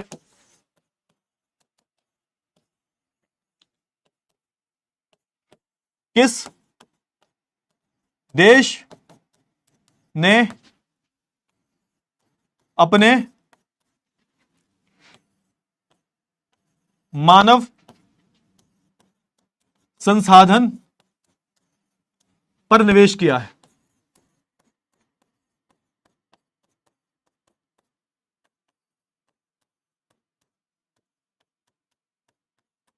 पहला ऑप्शन है तुम्हारा भारत, दूसरा ऑप्शन है तुम्हारा पाकिस्तान, तीसरा आंसर है तुम्हारा भूटान, और चौथा ऑप्शन है तुम्हारा जापान। जल्दी से आंसर करो फटाफट से। तुम्हारे पास 4 ऑप्शन है और 4 में से एक ऑप्शन सही होगा। जल्दी से आंसर करो, जल्दी से। पोल आएगा तुम्हारे पास, जल्दी से आंसर करो। और ये गलत दिया ना तो तुम चुल्लू भर पानी में थोड़ा सा मुंह धो लेना अपना, क्योंकि तुम्हें धोने की जरूरत है।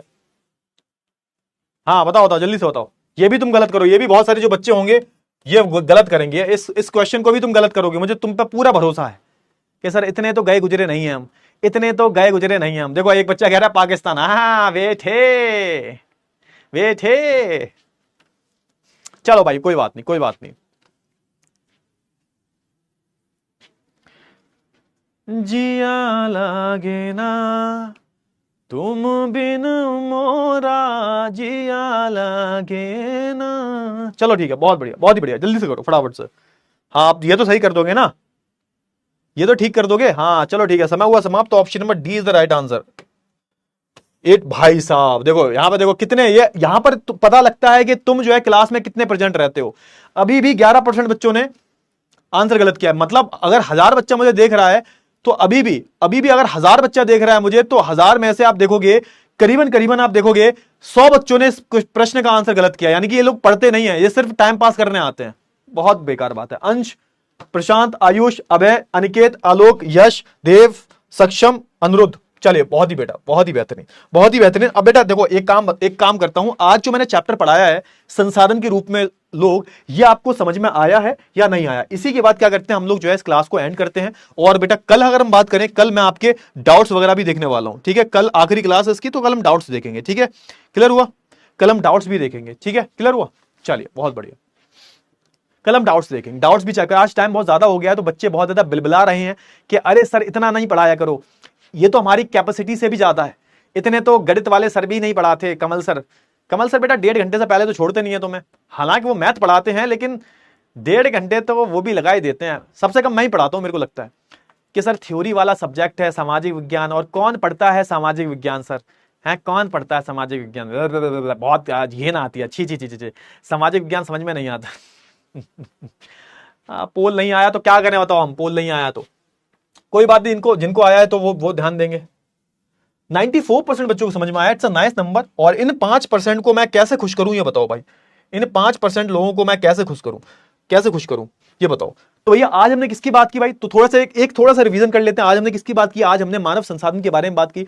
जो किसी भी देश के लोग होते हैं वो किसी भी देश का संसाधन होते हैं। कैसे संसाधन होते हैं कि जब आप उन पर निवेश करते हो, उनकी शिक्षा में निवेश करते हो, उनके स्वास्थ्य पर निवेश करते हो, तो कहीं ना कहीं वो एक तरीके से उस देश के लिए संपत्ति का काम करते हैं। और इससे उल्टा भी होता है, अगर किसी देश में जो लोग हैं उन पर काम नहीं किया जा रहा, उनकी सरकार उन पर काम नहीं कर रही, वो खुद पर काम नहीं कर रहे, तो वही जो जनसंख्या है वो उस देश के लिए एक तरीके से ऋण हो सकती है, एक लायबिलिटी हो सकती है, एक तरीके का कर्जा हो सकती है। तो यही जो था हमने चैप्टर में समझा। इसके बाद हमने सकल और विलास दोनों की स्टोरी समझी कि किस तरीके से सकल पर पैसा खर्च किया गया, विलास पर पैसा खर्च नहीं किया गया। सकल को एक बढ़िया तरीके से पढ़ा लिखा दिया गया, विलास को नहीं पढ़ाया गया। तो किस तरीके से आप देखोगे कि दोनों में क्या डिफरेंस आ गया। सकल को अच्छी नौकरी मिल जाती है, वहीं विलास जो है वो अपने पापा की तरह जो है मछलियां मारने का काम करता है, मछली पालन का काम करता है वो, ठीक है? तो ये सारी चीजें आपको जो है मैंने बता दी। क्लियर हुआ? हाँ। और किस तरीके से जापान ने अपने मानवों पर निवेश कर दुनिया का वो एक विकसित देश बन चुका है, हालांकि उनके पास कोई भी प्राकृतिक संसाधन नहीं है। सबसे ज्यादा आप पढ़ाते हैं। अरे सर, अरे कोई बात नहीं बेटा, पढ़ लो, थोड़ी दिन की बात है, सिलेबस भी तो कंप्लीट हो जाएगा, कोई बात नहीं। चलो ठीक है ना? तो एक काम करते हैं, कल हम थोड़ा डाउट्स वगैरह देख लेंगे। आज टाइम हो गया है, वैसे ही तुम बौखला गए हो, ठीक है? 1.5 घंटा हो चुका है, कोई बात नहीं। हम एंड करते हैं इस क्लास को, अब हम मिलेंगे नेक्स्ट क्लास में। तो तब तक के लिए बाय बाय, टेक केयर, ठीक है? चलिए बाय बाय बाय बाय।